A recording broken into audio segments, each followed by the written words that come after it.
मैं साफ तौर पर इतना गरीब था कि पूरे शरीर पर सिर्फ एक तांबे का सिक्का बचा था। लेकिन नौकरी बदलने वाले दिन मैंने सबसे ज्यादा खर्चीला पेशा तलवार चिन्ह गुरु चुन लिया। सब लोग मुझ पर हंसने लगे, यहाँ तक कि क्लास टीचर भी काले चेहरे से मुझे अपना भविष्य बर्बाद करने वाला कहकर डांटने लगे। लेकिन उन्हें नहीं पता था कि पिछली रात ही मैंने भाग्य विस्फोट सामग्री प्रणाली से बंधन बना लिया था। बस राक्षसों को मारना था और सोने के सिक्के गिरते, सामग्री गिरती, कौशल पुस्तकें गिरती। दूसरे लोग तलवार चिन्ह गुरु खेलते थे तो अपनी जमा पूंजी जलाते थे, लेकिन मैं तलवार चिन्ह गुरु खेलता था तो राक्षसों की जान जलती थी। 3 घंटे बाद परीक्षण गुप्त क्षेत्र बंद हो गया। मंदिर के सामने लंबे समय से शांत पड़ा अंक स्तंभ अचानक तेज सुनहरी रोशनी से फट पड़ा। सभी ने अनायास ऊपर देखा। अगले ही पल पूरा मैदान स्तब्ध रह गया, क्योंकि अंक तालिका के पहले स्थान पर 2 शब्द स्पष्ट रूप से अंकित थे, शेन यान। और 3 घंटे पहले तक वे लोग यह शर्त लगा रहे थे कि मैं आधा घंटा भी नहीं टिक पाऊंगा। हल्का बादल विद्यालय पेशा परिवर्तन महल। सैकड़ों विद्यार्थी महल में खड़े थे और बीच में रखे पेशा परिवर्तन दिव्य पत्थर को गर्म नजरों से देख रहे थे। आज 18 वर्ष के विद्यार्थियों का पेशा परिवर्तन दिवस था और साधारण लोगों के लिए किस्मत बदलने का अंतिम अवसर भी। बस यदि कोई युद्ध पेशा प्राप्त कर ले तो वह राक्षसों का शिकार कर सकता था, उपकरण प्राप्त कर सकता था और संसाधनों के लिए संघर्ष कर सकता था। उसके बाद हर कदम ऊपर उठने का अवसर था। लेकिन यदि जीवन यापन वाला पेशा मिला तो इस जीवन का अंत लगभग तय था। दूसरे लोग एक राक्षस मारकर 100 स्वर्ण मूल्य का उपकरण प्राप्त कर सकते थे और तुम बाहर 10 साल खदान खोदो, 10 साल जड़ी बूटियां इकट्ठी करो, 10 साल बर्तन सुधारो, तब भी शायद सबसे निम्न स्तर की कौशल पुस्तक न खरीद सको।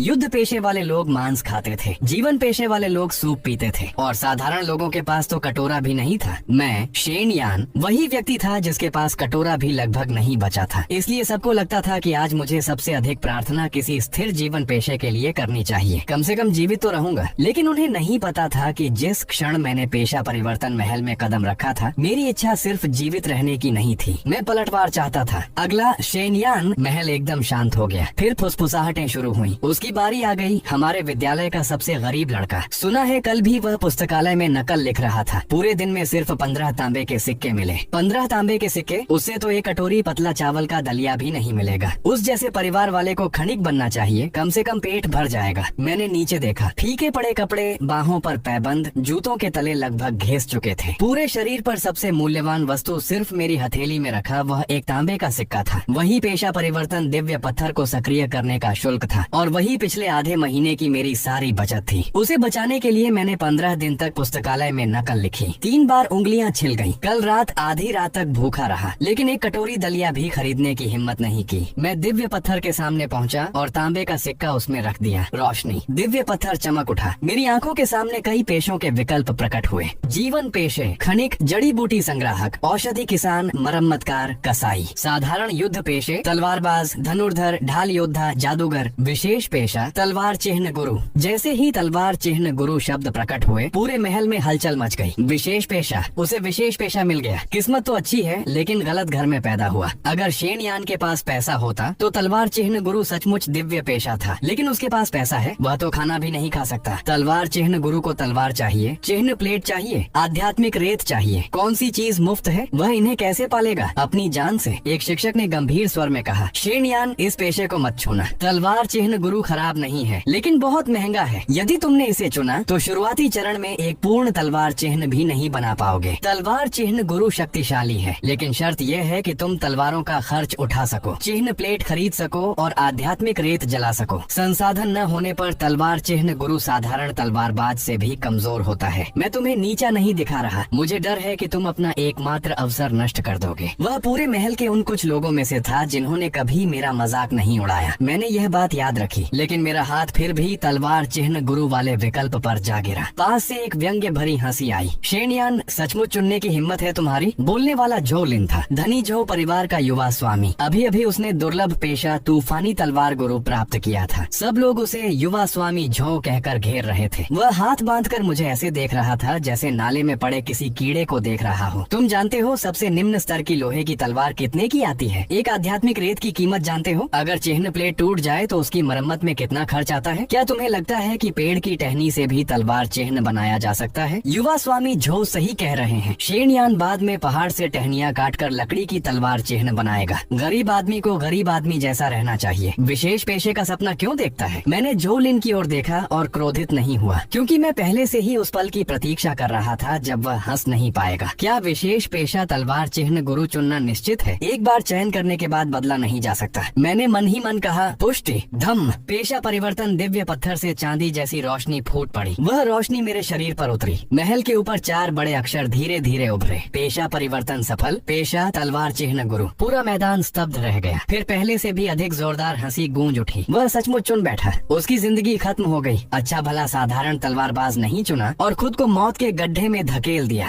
क्या वह गरीबी से पागल हो गया है? विशेष पेशे के सहारे किस्मत बदलना चाहता है? शेन यान, तुम अपना भविष्य बर्बाद कर रहे हो। मैंने कोई सफाई नहीं दी, क्योंकि उसी समय मेरे दिमाग में एक ऐसी आवाज गूंजी जिसे सिर्फ मैं सुन सकता था। पता चला कि मेजबान ने पेशा परिवर्तन पूरा कर लिया है। भाग्य विस्फोट प्रणाली आधिकारिक रूप से सक्रिय। वर्तमान प्रणाली स्तर 1 सितारा। प्रणाली क्षमता, राक्षसों को मारने पर राक्षस के स्तर के अनुसार अनुभव प्राप्त होगा। विशेष राक्षसों को मारने पर उपकरण, कौशल पुस्तकें और पेशागत सामग्री गिरने की संभावना होगी। नवागंतुक उपहार वितरित किया जा रहा है। प्राप्त हुआ प्रारंभिक तलवार चिन्ह प्लेट X1। प्राप्त हुआ टूटी हुई पवन लोहे की तलवार X3। प्राप्त हुआ मूलभूत तलवार चिन्ह पुस्तक। मैं लगभग हंस पड़ा। चिन्ह प्लेट मिल गई, हथियार मिल गए, कौशल भी मिल गया। वे कहते हैं कि तलवार चिन्ह गुरु पैसे जलाता है, लेकिन मैं राक्षस मारकर सब कुछ हासिल करता हूँ। ये पेशा दूसरों के लिए यह सोना निगलने वाली खाई थी, लेकिन मेरे लिए यह एक विशाल खजाना था। लुओ यूनली ने हाथ उठाया और कहा, अब जबकि तुम सबने पेशा बदल लिया है तो परीक्षण गुप्त क्षेत्र में प्रवेश की तैयारी करो। उसने हाथ लहराया और हर व्यक्ति के हाथ में एक सुरक्षा ताबीज आ गया। गुप्त क्षेत्र की परीक्षा 3 घंटे तक चलेगी। राक्षसों को मारने पर अंक मिलेंगे, जितने अधिक अंक उतना बेहतर पुरस्कार। यदि खतरा हो तो इस ताबीज को तोड़ देना और तुम बाहर आ जाओगे। झोलिन मेरे पास आया। उसने अपने हाथ की लंबी तलवार हिलाई। तलवार की धार पर हल्की बिजली चमक रही थी। एक नजर में ही पता चल रहा था कि उसकी कीमत कम नहीं थी। शेणिये, गुप्त क्षेत्र में जाकर जल्दी मत मर जाना, नहीं तो मुझे तुम्हारा मजाक उड़ाने का मौका भी नहीं मिलेगा। उसके आसपास के लोग और भी जोर से हंस पड़े। बड़ा दिखावा करता है। मैं देखना चाहता हूँ कि तुम लड़ोगे किस चीज से। अगले ही पल स्थानांतरण उपकरण की रोशनी ने पूरे क्षेत्र को निगल लिया। जब मेरी आंखें खुली, मैं पहले से ही एक विशाल गुप्त क्षेत्र के मैदान में खड़ा था। दूर छोटी छोटी पहाड़ियाँ थीं। घास और पेड़ हवा में झूम रहे थे। हवा में हल्की धुंध थी और समय समय पर जंगल से राक्षसों की गुर्राहट सुनाई दे रही थी। आसपास के विद्यार्थी तुरंत दल बनाने लगे। हमारी टीम में कौन आएगा? कोई उपचार करने वाला है? तलवारबाजों को प्राथमिकता। किसी ने मुझे नहीं बुलाया। कोई मेरे साथ टीम बनाने को तैयार नहीं था। उनकी नजरों में मैं एक गरीब तलवार चिन्ह गुरु था, जो सिर्फ बोझ बनता। मैं मुड़ा और गुप्त क्षेत्र के किनारे की ओर चल पड़ा। मुझे साथियों की जरूरत नहीं थी, मुझे सिर्फ राक्षस चाहिए थे। जितने अधिक उतना अच्छा, क्योंकि हर राक्षस चलता फिरता धन था। कुछ दूर चलने के बाद सामने की झाड़ियों में अचानक हलचल हुई। आधा इंसान जितनी ऊंची एक धूसर बालों वाली आकृति बाहर निकली। राक्षस चूहा, स्तर एक सामान्य राक्षस। उसने मुझे देखते ही चीख मारी और झपट पड़ा। उसकी गति बहुत तेज थी। उसकी धूसर परछाई जमीन पर लहराई। उसके सड़े हुए पंजे सीधे मेरे गले की ओर बढ़े। मैं पीछे नहीं हटा। मैंने बस अपना दाहिना हाथ उठाया। 3 वायु तलवार गठन। फू! मेरे पीछे की 3 टूटी हुई पवन लोहे की तलवारें एक साथ निकल पड़ी। हालांकि तलवारें टूटी हुई थी, लेकिन उसी क्षण उनमें से चुभती हुई ठंडी चमक फूट पड़ी। एक तलवार ऊपर से गिरी,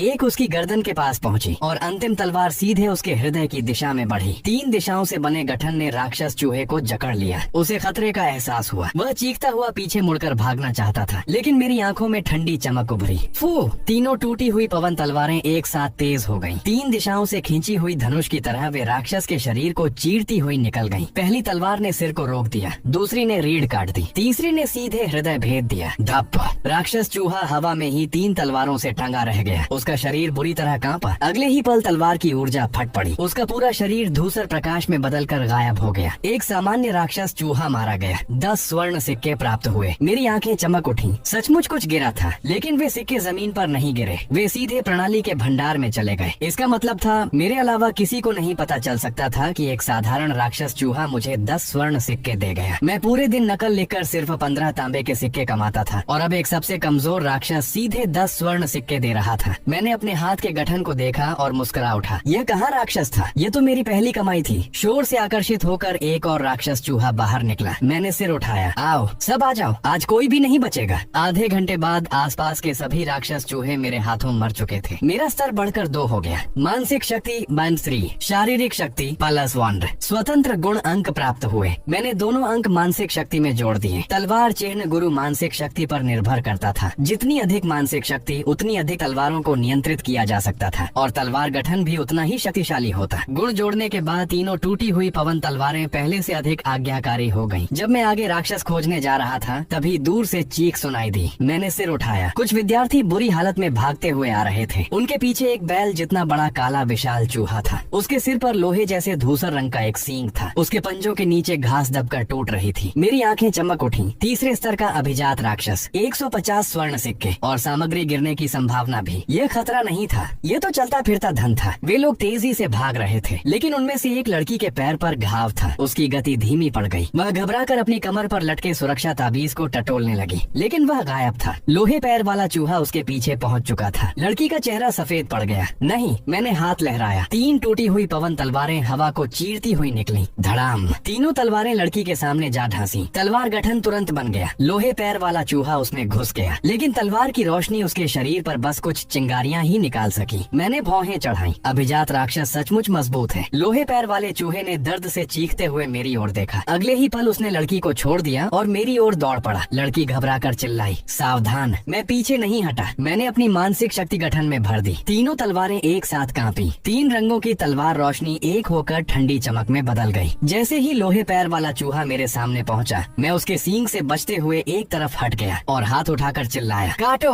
ठंडी रोशनी बिजली की तरह निकली। छर्र! लोहे पैर वाले चूहे की एक आंख फट गई। वह दर्द से चीखता हुआ लुढ़क गया। मैंने उसे पलटवार का मौका नहीं दिया। 3 लगातार प्रहार। Swish swish swish. 3 तलवारों की रोशनी लगातार गिरी। अंतिम वार ने उसकी गर्दन काट दी। धड़ाम! उसका विशाल शरीर जमीन पर गिर पड़ा। धरती हल्के से कांप उठी। आसपास की घास हवा के दबाव से झुक गई। उसका लोहे जैसा धूसर सींग अभी भी जमीन में ढसा हुआ था और ठंडी चमक दे रहा था। अगले ही पल उसके शरीर से धूसर प्रकाश निकलने लगा। प्रकाश के गायब होते ही जमीन पर सिर्फ वही पूरा धूसर सींग बचा। उसी समय केवल मुझे दिखाई देने वाली प्रणाली की सूचना सामने आई। मेजबान ने स्तर 3 के अभिजात राक्षस लोहे पैर चूहे को मार दिया। 150 स्वर्ण सिक्के प्राप्त हुए। सामग्री गिरने का पता चला। लोहे पैर चूहे का सींग X1 प्राप्त हुआ। कुल स्वर्ण सिक्के 470। मैं झुककर उस सींग को प्रणाली के भंडार में रख लिया। जहाँ तक 150 स्वर्ण सिक्कों का सवाल था, वे पहले ही चुपचाप प्रणाली के भंडार में समा चुके थे। मेरे हाथ का गठन अभी भी गर्म था। तीनों टूटी हुई पवन तलवारें मेरे आसपास घूम रही थीं। उनकी धार पर अभी भी लोहे पैर चूहे का धूसर खून लगा था। वे अब भी टूटी हुई लग रही थीं, लेकिन अब वे मुझे पहले से कहीं अधिक अच्छी लग रही थीं, क्योंकि उन्होंने अभी अभी मेरे लिए 150 स्वर्ण सिक्के कमाए थे। जिस लड़की को मैंने बचाया था वह अभी भी जमीन पर बैठी थी। उसका चेहरा पीला था। दाहिने पैर पर लोहे पैर चूहे ने गहरा घाव कर दिया था। खून उसकी पिंडली से नीचे बह रहा था, लेकिन जैसे वह दर्द भूल गई हो। वह मुझे खाली नजरों से देख रही थी। क्या तुम सचमुच तलवार चिन्ह गुरु हो? मैंने उसकी ओर देखा। क्या पेशा परिवर्तन का दिव्य पत्थर झूठ बोलता है? लड़की ने मुंह खोला, फिर बंद कर लिया। कुछ क्षण तक वह कुछ कह नहीं सकी। उसका नाम शू छिंगे था। मुझे याद था। वह विद्यालय में ज्यादा बात नहीं करती थी। उसके परिवार की हालत भी बहुत अच्छी नहीं थी। अभी अभी उसने लकड़ी आत्मा वृक्ष योद्धा का पेशा प्राप्त किया था। लकड़ी आत्मा वृक्ष योद्धा शुरुआती चरण में उसकी युद्ध क्षमता सामान्य थी, लेकिन उसके पास उपचार और सहायता की क्षमता थी, इसलिए उसे एक अच्छा पेशा माना जाता था। शू छिंगे ने सिर झुका लिया। उसने अपनी कमर से पत्ते के आकार का एक लकड़ी का ताबीज निकाला और घाव पर चिपका दिया। हरी रोशनी चमकी और धीरे धीरे खून बहना बंद हो गया। उसने होंठ काटते हुए धीमे स्वर में कहा, धन्यवाद। मैंने सिर हिलाया। जरूरत नहीं, मैं सच कह रहा था। यह लोहे पैर वाला चूहा मूल रूप से एक अभिजात राक्षस था। अगर मैं उसे न भी बचाता तब भी मैं उस राक्षस को नहीं छोड़ता, लेकिन यह बात कहने की कोई जरूरत नहीं थी। उसी समय जंगल के भीतर से कदमों की आवाज आने लगी। एक नहीं, कई लोग आ रहे थे। कदमों की आवाज पास आती गई और साथ में हंसी भी सुनाई दी। शू छिंगे का चेहरा बदल गया। मैंने सिर उठाकर देखा। हल्की बिजली की चमक घूम रही थी। मेरी 3 जर्जर पवन लोहे की तलवारों की तुलना में उसकी तलवार सचमुच एक खजाने जैसी लग रही थी। जोलिन के पीछे कई विद्यार्थी भी थे। एक ढालधारी, 2 तलवारबाज, एक वृक्ष जादूगर और एक उपचार प्रशिक्षु। उनके शरीर पर ज्यादा घाव नहीं थे। स्पष्ट था कि उन्होंने लोहे पैर वाले चूहे से सीधे लड़ाई नहीं की थी। जोलिन ने पहले जमीन पर अभी तक पूरी तरह गायब न हुई धूसर रोशनी को देखा। फिर उसने मेरे पास घूम रही 3 टूटी हुई पवन लोहे की तलवारों को देखा। अंत में उसकी नजर उस जगह पर रुकी जहाँ मैंने अभी अभी लोहे पैर वाले चूहे का सींग रखा था। उसके चेहरे की मुस्कान धीरे धीरे गायब हो गई। शेन, ये लोहे पैर वाला चूहा तुमने मारा? मैंने हाथ झाड़े। नहीं तो क्या वह खुद मर गया? झोलिन की आंखें सिकुड़ गईं। एक व्यक्ति चिल्लाया, शेन,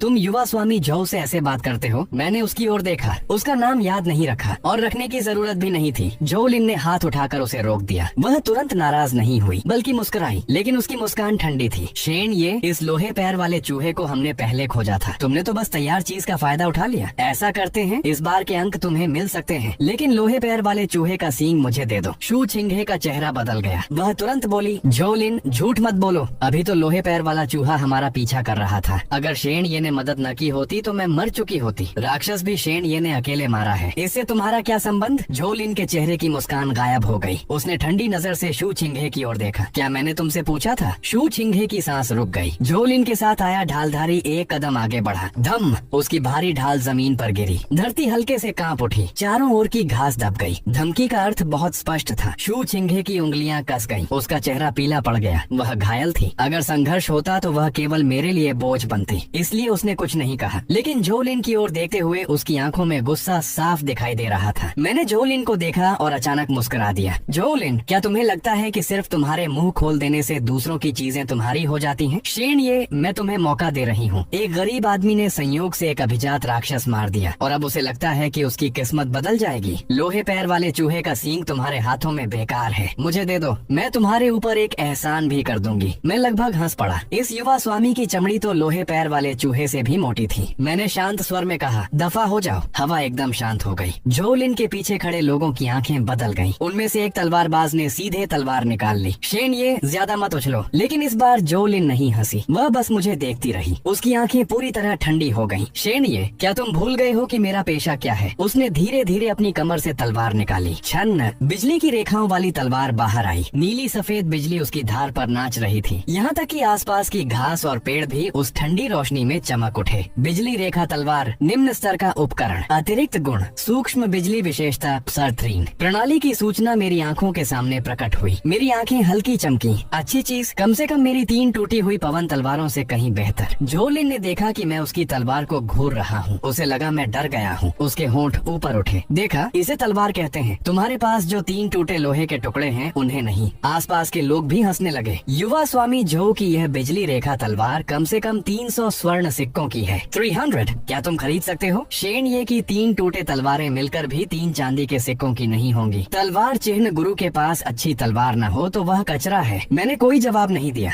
क्योंकि वे गलत नहीं थे। अच्छी तलवारों के बिना तलवार चिन्ह गुरु वास्तव में कमजोर होता है। लेकिन वे एक बात भूल गए थे, मैं सिर्फ तलवार नहीं देखता, मैं इंसानों को भी देखता हूँ। मैंने हाथ उठाया। तीनों टूटी हुई पवन तलवारें धीरे धीरे ऊपर उठी। जंग लगी हुई, धार टूटी हुई, इतनी दयनीय कि देखने वाले को दया आ जाए। लेकिन शू छिंघे की आंखें बदल गईं, क्योंकि उसने अपनी आंखों से देखा था कि इन्हीं 3 टूटी हुई तलवारों ने लोहे पैर वाले चूहे को मारा था। लेकिन झोलिन ने तिरस्कार से हंसते हुए कहा, क्या तुम सचमुच मुझसे लड़ना चाहते हो? मैंने उसकी ओर देखा। तुम ही तो छीनना चाहती थी। अगर ताकत है तो आओ। झोलिन की आंखें सिकुड़ गईं। मौत ढूंढ रहे हो? जैसे ही उसने कहा, वह एक कदम आगे बढ़ी। उसके पैरों के नीचे घास टूट गई। पूरा शरीर बिजली की तरह मेरे सामने पहुंच गया। बिजली रेखा तलवार तीखी हवा चीरती हुई सीधे मेरे कंधे पर गिरी। उसने कोई दया नहीं दिखाई। अगर यह वार लग जाता तो मेरा पूरा दाहिना हाथ उड़ जाता। शेन ये, सावधान। शू छिंघे चिल्लाई। मैं पीछे नहीं हटा। मेरे हाथ का गठन धीरे से घूम गया। 3 तलवारें, स्विश। तीनों टूटी हुई पवन तलवारें तुरंत एक दूसरे को काटती हुई सामने आ गई। जब बिजली रेखा तलवार ने गठन पर जोर से प्रहार किया, धड़ाम,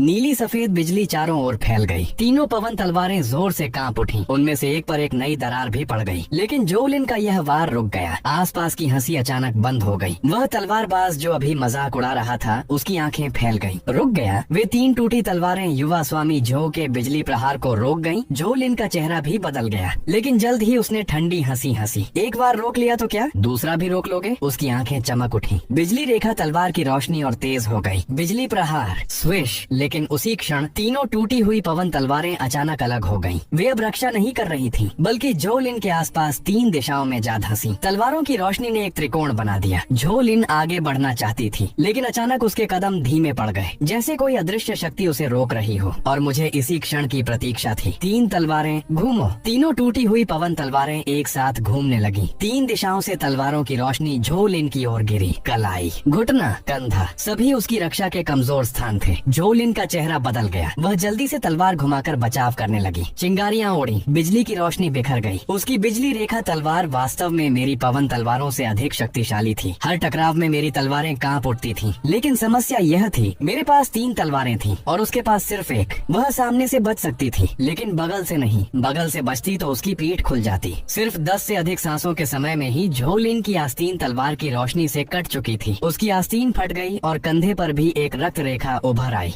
ताज़ा खून बह निकला और उसके शानदार वस्त्रों को लाल कर दिया। झोलिन का चेहरा पूरी तरह बदल गया। घाव गंभीर होने के कारण नहीं बल्कि अपमान के कारण। वह प्रतिष्ठित झो परिवार की युवती, दुर्लभ पेशे की बिजली चिन्ह तलवारबाज, मेरे जैसे गरीब तलवार चिन्ह गुरु द्वारा दबाई जा रही थी, और वह भी इतने लोगों के सामने। वह इसे स्वीकार नहीं कर पा रही थी। शेन, ये क्या तुम्हें सच में लगता है कि इन 3 टूटी तलवारों के सहारे तुम मेरा मुकाबला कर सकते हो? उसने दोनों हाथों से तलवार पकड़ी। बिजली चिन्ह तलवार की चमक अचानक तेज हो गई। सफेद नीली बिजली की रेखाएं तलवार की धार पर चमकने लगी। हवा में हल्की गड़गड़ाहट गूंज उठी। शू छिंघे का चेहरा बदल गया। ये बिजली चिन्ह गठन है। यह आध्यात्मिक ऊर्जा और तलवार कला को एक साथ फाड़ देता है। शेन याओ, पीछे हटो। झोलिन हंसी। देर हो चुकी है। उसने जोर से तलवार नीचे मारी। फू! बिजली के गुण वाली एक तरंग तलवार की नोक से फैल गई। मेरी तीनों टूटी हुई पवन तलवारें एक साथ बुरी तरह कांप उठी। तलवार गठन की रोशनी टूटने लगी। अगले ही क्षण तीनों तलवारें जबरदस्ती उछल गईं। उनमें से एक पास के पेड़ में जा धंसी। तलवार कांप रही थी और बिजली की रेखाएं उसकी धार तक फैल चुकी थी। मेरा गठन टूट चुका था। झोलिन ने मौका पकड़ लिया और बिजली की तरह आगे बढ़ी। उसकी आंखें क्रोध से भरी थीं। खत्म हो गया। बिजली चिन्ह तलवार सीधा मेरी छाती की ओर आई। यह वार तेज और निर्दयी था। आसपास खड़े कई विद्यार्थियों के चेहरों पर खुशी झलक रही थी। शू छिंघे खड़े होने की कोशिश कर रही थी, लेकिन पैर के घाव के कारण फिर लड़खड़ा गई। लेकिन मैं घबराया नहीं, क्योंकि शुरू से ही मैं इसी पल का इंतजार कर रहा था। झोलिन को लगा कि मेरा गठन तोड़कर वह जीत चुकी है, लेकिन उसे नहीं पता था कि अभी अभी प्राप्त लोहे पैर वाले चूहे का सींग मेरे गठन को मजबूत करने के लिए बिल्कुल उपयुक्त था। मेरे मन में विचार आया। लोहे जैसा धूसर सींग तुरंत मेरे हाथ में प्रकट हुआ। प्रयोग योग्य गठन सामग्री का पता चला। लोहे पैर वाले चूहे का सींग। क्या इस सामग्री का उपयोग करके तीनों तलवार गठन को अस्थायी रूप से मजबूत किया जाए? मैंने मन ही मन कहा हाँ। अगले ही पल वह सींग धूसर प्रकाश में बदलकर गठन में समा गया। जो गठन पहले मध्यम था वह अचानक चमक उठा। उछल चुकी तीनों पवन तलवारों से एक साथ चमकदार प्रकाश फूटा। उनकी धार पर लोहे जैसी धूसर चमक उभर आई। यहाँ तक कि जो दरार लगभग टूटने वाली थी वह भी किसी तरह स्थिर हो गई। 3 तलवार गठन अस्थायी रूप से सुदृढ़ हुआ। अतिरिक्त प्रभाव, भारी प्रहार। झोलिन की तलवार मेरी छाती से 3 फुट से भी कम दूर थी। जब उसने गठन को चमकते देखा तो उसकी आंखों में डर उभरा। बुरा हुआ, लेकिन अब बहुत देर हो चुकी थी। मैंने हाथ नीचे किया। तलवार की रोशनी बिजली चिन्ह तलवार से टकराई। इस बार चिंगारियां नहीं निकली, सिर्फ एक साफ टूटने की आवाज सुनाई दी। टक! झोलिन के हाथ की बिजली चिन्ह तलवार टूट गई। उसका चेहरा तुरंत पीला पड़ गया। असंभव! मेरी बिजली चिन्ह तलवार। मैंने कोई उत्तर नहीं दिया। गिरो! लोहे जैसी धूसर तलवार की रोशनी नीचे गिरी। झोलिन का पूरा शरीर पीछे उड़ गया और जोर से जमीन पर गिरा। घास और धूल हवा में उड़ गई। उसका पहले का साफ और शानदार वस्त्र तुरंत अस्त व्यस्त हो गया। बिजली चिन्ह तलवार उसके हाथ से छूटकर दूर जा गिरी। तलवार की धार पर एक लंबी दरार फैल चुकी थी। पूरा मैदान स्तब्ध हो गया। जो लोग अभी तक मेरा मजाक उड़ा रहे थे, मानो किसी ने उनका गला दबा दिया हो। एक शब्द भी नहीं निकल पाया। शू छिंघे भी स्तब्ध रह गई। वह मुझे देख रही थी, फिर जमीन पर गिरी अस्त व्यस्त झोलिन को देख रही थी। कुछ क्षणों तक उसकी सांसें भी रुक गईं। वे विद्यार्थी जो अभी तक मेरा मजाक उड़ा रहे थे अब मुझे देखकर घबरा गए, क्योंकि जमीन पर पड़ी हुई थी झोलिन, छिंगान नगर के झो परिवार की युवती, दुर्लभ बिजली चिन्ह तलवारबाज। वही जो अभी कुछ देर पहले मुझसे लोहे पैर वाले चूहे का सींग मांग रही थी, लेकिन अब उसकी तलवार टूट चुकी थी और वह स्वयं भी गिर चुकी थी। जबकि मेरे आसपास अभी भी केवल वे 3 तलवारें घूम रही थीं, जिन्हें वे लोग बेकार लोहे के टुकड़े कहते थे। एक प्रतिष्ठित युवती, उनके शब्दों में एक गरीब तलवार चिन्ह गुरु से हार गई थी। मैं आगे बढ़ा, झुककर टूटी हुई बिजली चिन्ह तलवार उठा ली। अभी भी ठीक ठाक है। झोलिन का चेहरा बदल गया। वह उठने की कोशिश करते हुए चिल्लाई, शेन, ये तुम मेरी तलवार को छूने की हिम्मत कैसे कर सकते हो?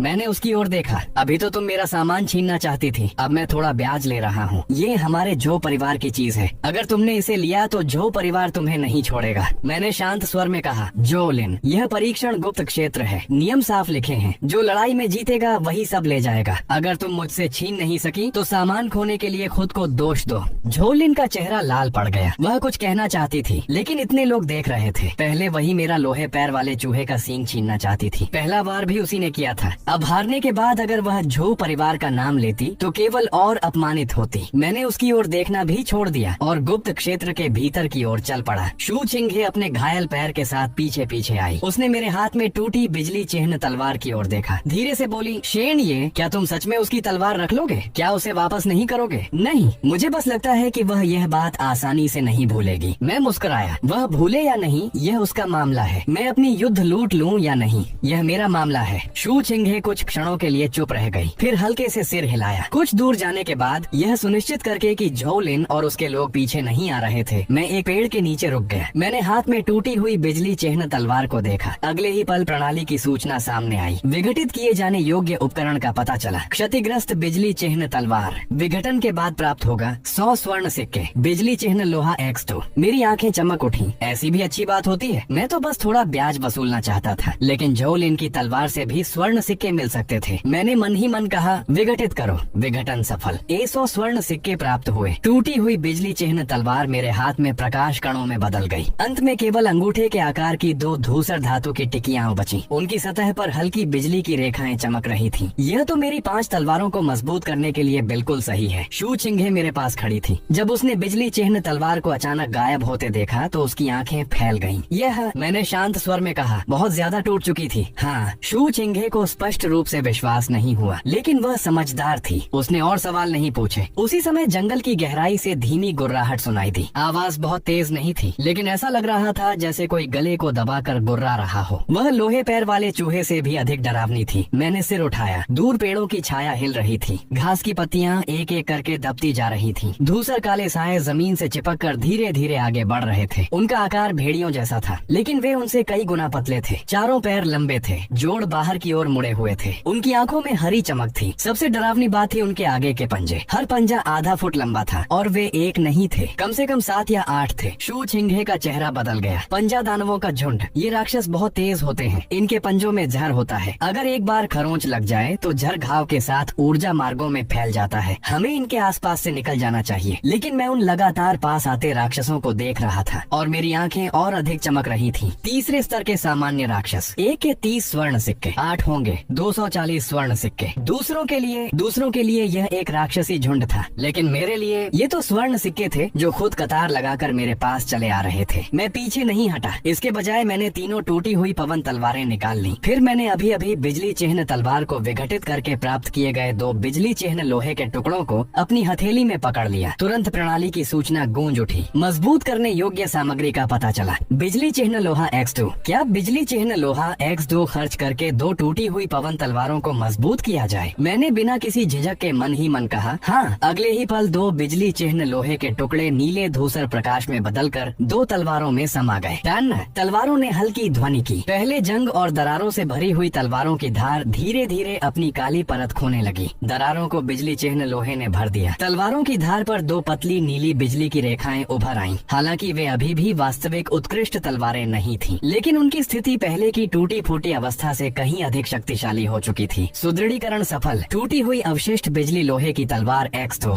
शू चिंघे कुछ कहना चाहती थी। शायद वह पूछना चाहती थी कि अभी तक टूटी हुई पवन तलवारें अचानक ऐसी कैसे बन गईं, लेकिन वह कुछ नहीं बोली। उसे आखिरकार समझ में आ गया, जोलिन की बिजली चिह्न तलवार का टूटना व्यर्थ नहीं गया था। उसने सिर्फ एक तलवार नहीं खोई थी, बल्कि उसने अपने हाथों से मुझे और मजबूत बना दिया था। मैंने हाथ उठाया। 2 अवशिष्ट बिजली लोहे की तलवारें मेरे बाईं ओर तैरने लगीं। उनकी धार पर बिजली की रेखाएं चमक रही थीं और हल्की गर्मी निकल रही थी। बाकी बची एक पवन तलवार मेरे दाईं ओर तैर रही थी। गठन मेरी हथेली में धीरे धीरे घूम रहा था। जंगल में पंजा दानवों का झुंड पूरी तरह हमें घेर चुका था। उन्होंने तुरंत हमला नहीं किया। वे नीचे झुककर हमारे चारों ओर चक्कर काटने लगे। उनकी हरी आंखें मुझे और शू चिंघे को घूर रही थीं। उनके गले से लगातार धीमी गुर्राहट निकल रही थी। उनमें से एक पंजा दानव ने अपना पंजा उठाकर पास की जड़ पर हल्का प्रहार किया। छन्न! पेड़ की जड़ पर तुरंत 3 काले पंजों के निशान उभर आए। शू चिंघे ने अपनी लकड़ी की छड़ी कसकर पकड़ ली। शेन, ये सच में नहीं भागेंगे? मैंने उन पंजा दानवों की ओर देखा और मुस्कुराया।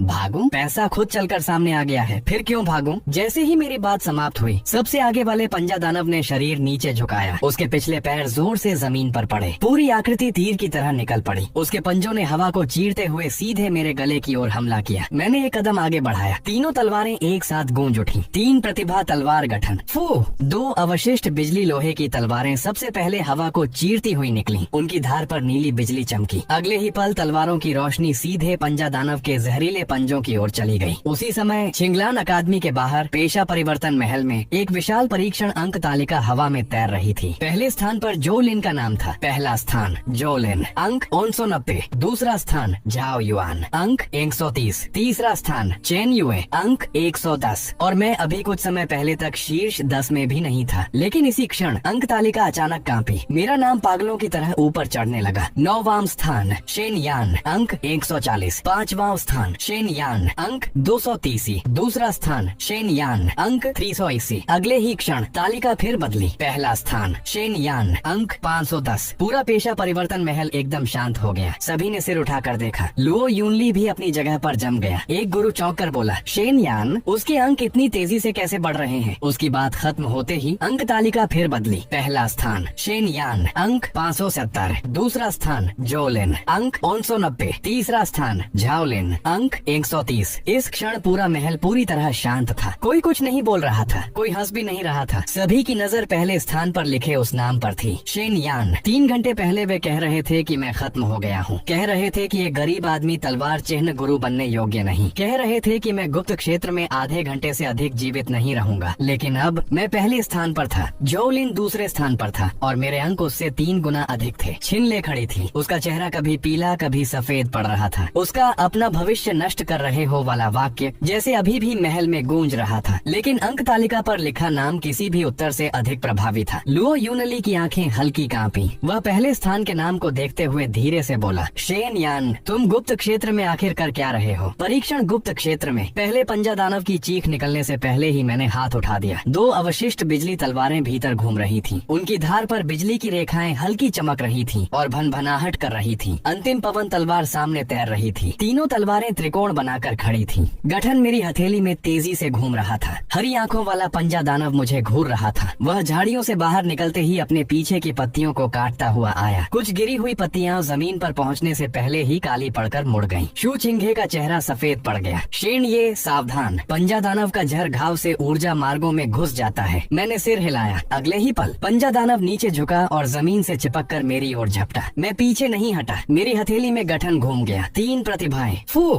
तीनों तलवारें एक साथ निकल पड़ी। 2 अवशिष्ट बिजली तलवारें सबसे पहले निकली, एक बाईं ओर एक दाईं ओर। उनकी धार पर बिजली चमकी। वे सीधे पंजा दानव के अगले जोड़ों की ओर काटने लगी। छन्न 2 तलवारों की रोशनी एक दूसरे को काटती हुई गुजरी। पंजा दानव के दोनों जहरीले पंजे उसी समय उड़ गए। गहरे हरे रंग का रक्त घास पर बिखर गया। घास तुरंत काली पड़कर सिकुड़ गई। शू चिंघे की आंखें फैल गईं। कितना भयानक जहर! मेरी आंखें सिकुड़ गईं। अच्छा हुआ कि उसे पास नहीं आने दिया। अगर उसने मुझे हल्का भी खरोंच दिया होता तो बड़ी समस्या हो जाती। पंजे खो देने के बावजूद वह अपनी गति के बल पर मेरी ओर झपटा। उसने मुंह खोला और कान फाड़ने वाली चीख निकाली। मैंने उंगली हल्की सी हिलाई। अंतिम पवन तलवार ऊपर उठी। छन्न तलवार की रोशनी सीधी नीचे गिरी। वह सीधे पंजा दानव के सिर में घुस गई। उसकी चीख अचानक रुक गई। उसका विशाल शरीर मेरे सामने जोर से गिर पड़ा। फिर वह धूसर प्रकाश में बदलकर गायब हो गया। स्तर 3 सामान्य राक्षस पंजा दानव को मार दिया गया। 30 स्वर्ण सिक्के प्राप्त हुए। वर्तमान स्वर्ण सिक्के 600। स्वर्ण सिक्के तुरंत भंडार में समा गए। मेरी आंखें और चमक उठी। बाकी पंजा दानव हमला रोककर एक साथ बाहर निकल आए। 1, 2,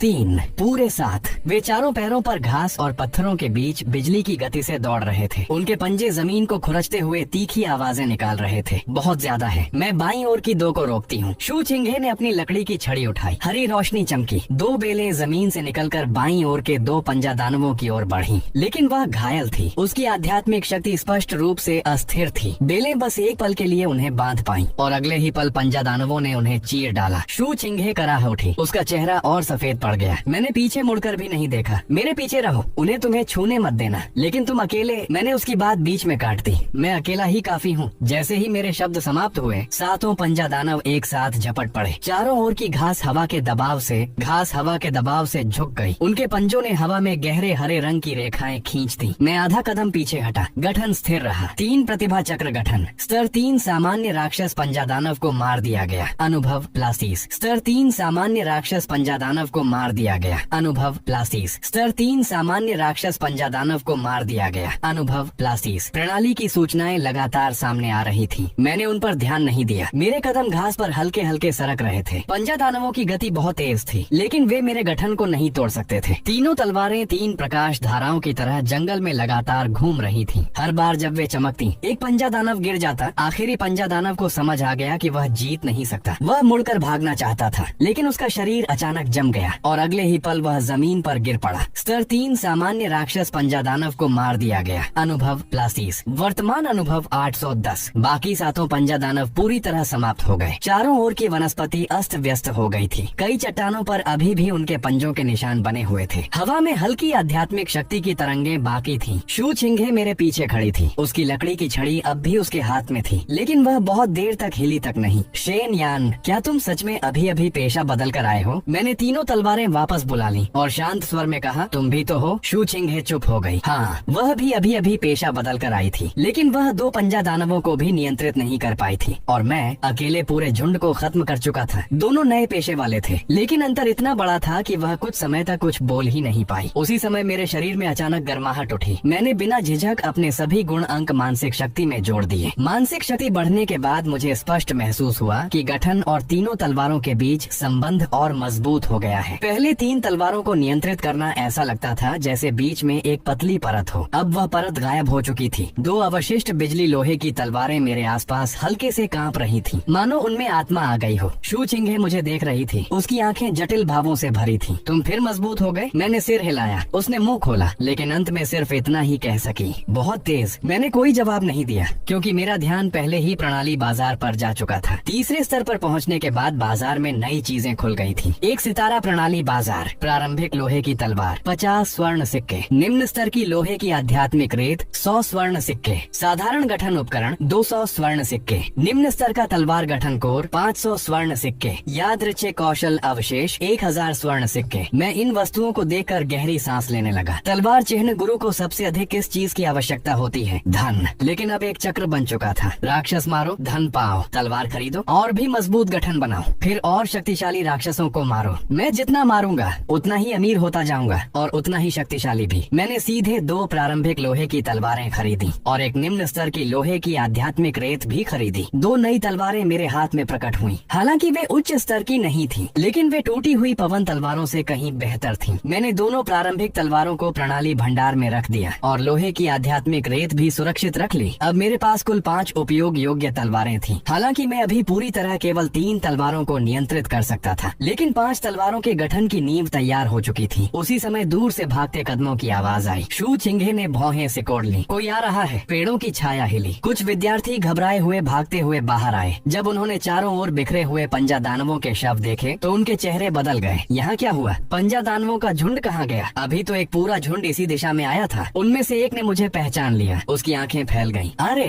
ये सब क्या तुमने मारा है? मैंने कोई उत्तर नहीं दिया, बस अपनी तलवारें वापस बुला ली। लेकिन यही उत्तर के लिए काफी था। उनके चेहरों पर तुरंत कई भाव उभर आए, आश्चर्य, संदेह और थोड़ा भय। अभी कुछ समय पहले पेशा परिवर्तन महल में वे सब मेरा मजाक उड़ा रहे थे। कह रहे थे कि एक गरीब आदमी का तलवार चिन्ह गुरु बनना आत्महत्या है, लेकिन अब वे एक पंजा दानव से लड़ने के लिए भी टीम बनाते थे और मैं अकेले पूरे झुंड को साफ कर चुका था। उनमें से एक ने थूक निकला, तुम्हारे कितने अंक हैं? मैंने शांत स्वर में कहा, पता नहीं। उसने तुरंत अपना परीक्षण ताबीज खोला। अगले ही पल उसका चेहरा बदल गया। पहला स्थान। बाकी लोगों ने भी जल्दी जल्दी अपने ताबीज देखे, फिर सभी स्तब्ध रह गए। पहला स्थान शेन यान, अंक 570। दूसरा स्थान जोलिन, अंक 590। तीसरा स्थान जाओ योंग, अंक 130। उन विद्यार्थियों के चेहरे धीरे धीरे बदल गए। अभी तक वे मुझ पर शक कर रहे थे। अब किसी के मुंह से एक शब्द नहीं निकल रहा था। 570? युवा स्वामी जो के तो सिर्फ 190 अंक हैं। पूरा 380 अंकों का अंतर। यह असंभव है। शेन यान अभी अभी तलवार चिन्ह गुरु बना है। एक ऐसा तलवार चिन्ह गुरु जो तलवार तक खरीद नहीं सकता। उसके अंक इतनी तेजी से कैसे बढ़ सकते हैं? मैंने उनकी ओर देखा। क्या तलवार चिन्ह गुरु राक्षस नहीं मार सकते? वह व्यक्ति तुरंत चुप हो गया। उसके पास कोई उत्तर नहीं था। शू चिंगे मुझे देख रही थी। उसकी आंखों में हल्की चमक थी। उसी समय जंगल के दूसरे छोर से गुस्से से भरी आवाज आई, शेन यान। मैंने मुड़कर देखा। झोलिन आ चुका था। उसने नए कपड़े पहन लिए थे, लेकिन उसका चेहरा अब भी बदसूरत था। उसके कंधे पर तलवार की रोशनी से बना घाव अभी भी मौजूद था। उसके पीछे 7-8 विद्यार्थी थे, पहले से कहीं अधिक। स्पष्ट था कि उसने फिर से एक टीम बना ली थी। वह मुझे ऐसे घूर रहा था जैसे मुझे खा जाएगा। और जब उसकी नजर मेरी 2 बिजली रेखाओं वाली तलवारों पर पड़ी, उसका चेहरा तुरंत विकृत हो गया। मेरी बिजली चिन्ह तलवार, तुमने मेरी बिजली चिन्ह तलवार को पिघला दिया। मैंने शांत स्वर में कहा, बेकार चीज का उपयोग कर लिया। झोलिन लगभग खून उगलने वाला था। वह बिजली चिन्ह तलवार जो परिवार ने खास उसके लिए तैयार की थी, उसकी कीमत कम नहीं थी। लेकिन अब मैंने न केवल उसे तोड़ दिया था, बल्कि उसे अपनी टूटी तलवारों को मजबूत करने में भी इस्तेमाल कर लिया था। यह उससे भी अधिक पीड़ादायक था। उसने दांत पीसते हुए कहा, शेन यान, घमंड मत करो। कुछ कमजोर राक्षस मार लेने से पहले स्थान पर पहुंच गए हो तो इसका मतलब यह नहीं कि तुम सच में मुझसे मजबूत हो। मैंने उसकी ओर देखा। अभी तो तुमने खुद कोशिश की थी, है ना? चारों ओर अचानक सन्नाटा छा गया। झोलिन का चेहरा तुरंत सख्त हो गया। उसके पीछे खड़े लोग एक दूसरे को देखने लगे। स्पष्ट था कि उन्होंने अभी की घटना के बारे में सुन रखा था। झोलिन को मैंने हराया था और उसकी तलवार भी ले ली थी। यह उसके लिए सबसे बड़ा अपमान था। झोलिन ने मुट्ठियां छायाओं भींच ली। वह मेरी लापरवाही थी। अगर तुमने छिपकर हमला नहीं किया होता तो मैं कभी नहीं हारता, मैंने शांत स्वर में कहा। पहले तलवार किसने निकाली थी? बिजली चिन्ह तलवार की शक्ति का उपयोग किसने किया था? और हारने के बाद तुम उसे छिपकर हमला कहना चाहते हो? आसपास खड़े लोगों की निगाहें बदल गईं। कई लोग पहले पूरी बात नहीं जानते थे, लेकिन अब यह सुनने के बाद जब उन्होंने जोलिन की ओर देखा, लेकिन चारों ओर की निगाहें साफ तौर पर अजीब हो चुकी थी। जोलिन का चेहरा और भी बदसूरत हो गया। उसे पता था कि अगर वह और बोलता रहा तो उसका अपमान और बढ़ेगा, इसलिए उसने ठंडी आवाज में कहा, शेनयान, यह परीक्षा अभी खत्म नहीं हुई है। अभी पहले स्थान पर होने का मतलब यह नहीं कि अंत में भी तुम पहले रहोगे। गुप्त क्षेत्र के अंदर और भी ऊंचे स्तर के राक्षस हैं। क्या तुम में अंदर तक जाने की हिम्मत है? मैंने गुप्त क्षेत्र की गहराई की ओर देखा। वहाँ आध्यात्मिक धुंध और घनी थी। राक्षसों की गर्जना और भारी थी। स्पष्ट था कि अंदर के राक्षस और अधिक शक्तिशाली थे, लेकिन मेरे लिए जितना ऊंचा स्तर उतने अधिक स्वर्ण सिक्के। मैंने बिना किसी झिझक के कहा, बिल्कुल। जोलिन ने सिर हिलाया। अच्छा, तो देखते हैं अंत में किसके अंक अधिक होते हैं। यह कहकर वह अपने लोगों को लेकर दूसरी दिशा में चला गया। शू चिंगे ने धीमी आवाज में कहा, वह इतनी आसानी से हार नहीं मानेगा। मैंने जोलिन की जाती हुई पीठ की ओर देखा। मैंने भी उसे यूं ही छोड़ने का इरादा नहीं किया है। शू चिंगे चौंक गई। मैंने कुछ नहीं समझाया, क्योंकि अभी अभी मैंने देख लिया था कि जोलिन की टोली में कुछ लोग बार बार हमारी तरफ देख रहे थे। उनकी आंखों में डर नहीं था, बल्कि गणना थी। वे सीधे हमला नहीं करेंगे, लेकिन मौका मिलते ही कुछ न कुछ जरूर करेंगे। लेकिन मुझे कोई फर्क नहीं पड़ता। अगर वे हाथ बढ़ाएंगे तो मुझे फिर से ब्याज वसूलने में कोई आपत्ति नहीं होगी। मैं मुड़ा और गुप्त क्षेत्र की ओर गहराई में बढ़ गया। शू चिंगे मेरे पीछे चलने लगी। क्या मैं तुम्हारे साथ चल सकती हूँ? मैंने उसकी ओर देखा। वह तुरंत बोली, मैं तुम्हारे राक्षस नहीं छीनूंगी। मैं आध्यात्मिक ऊर्जा का पता लगा सकती हूँ और साधारण उपचार भी कर सकती हूँ। अभी तुमने मेरी जान बचाई थी, कम से कम मैं तुम्हारे लिए बोझ नहीं बनना चाहती। मैंने थोड़ा सोचा और मना नहीं किया। लकड़ी आत्मा वृक्ष गुरु गुप्त क्षेत्र में वास्तव में उपयोगी था और शू चिंगे भी बुरी नहीं थी। सबसे महत्वपूर्ण बात, अभी उसने मेरे लिए बोलने की हिम्मत की थी। बस यही काफी था। मैंने कहा, पीछे आ जाओ। शू चिंगे की आंखें चमक उठी। अगले आधे घंटे तक हम लगातार अंदर बढ़ते गए। स्तर 4 धुंध छाया सांप, स्तर 3 पंजा दानव, स्तर 4 नीले दांत वाला भेड़िया। जिस भी राक्षस से सामना हुआ, मैंने किसी को नहीं छोड़ा। जंगल के भीतर तलवारों की रोशनी लगातार चमकती रही। राक्षसों की चीखें हवा को चीरती रही। शू चिंगे शुरुआत में घबराई हुई थी, लेकिन बाद में पूरी तरह सुन्न हो चुकी थी। वह राक्षसों की स्थिति महसूस करती थी और मैं हत्या करता था। कभी कभी कोई राक्षस पीछे से हमला करता तो वह बेलों से उसे रोक लेती और मुझे बस उसी एक पल की जरूरत होती। स्तर 4 सामान्य राक्षस को मार दिया, 40 स्वर्ण सिक्के प्राप्त। स्तर 4 सामान्य राक्षस नीले दांत वाले भेड़िए को मार दिया, 40 स्वर्ण सिक्के प्राप्त। स्तर 3 अभिजात्य राक्षस विषदांत भेड़िए को मार दिया, 150 स्वर्ण सिक्के प्राप्त। सामग्री प्राप्त, विषदांत एक्स वंड। स्वर्ण सिक्के लगातार बढ़ते जा रहे थे, अंक भी लगातार ऊपर जा रहे थे। जब मैंने फिर से परीक्षण ताबीज देखा तो सूची बदल चुकी थी। पहला स्थान शेनयान, अंक 930। दूसरा स्थान जोलिन, अंक 361। तीसरा स्थान झाओ युआन, अंक 280। चौथा स्थान शू चिंगे,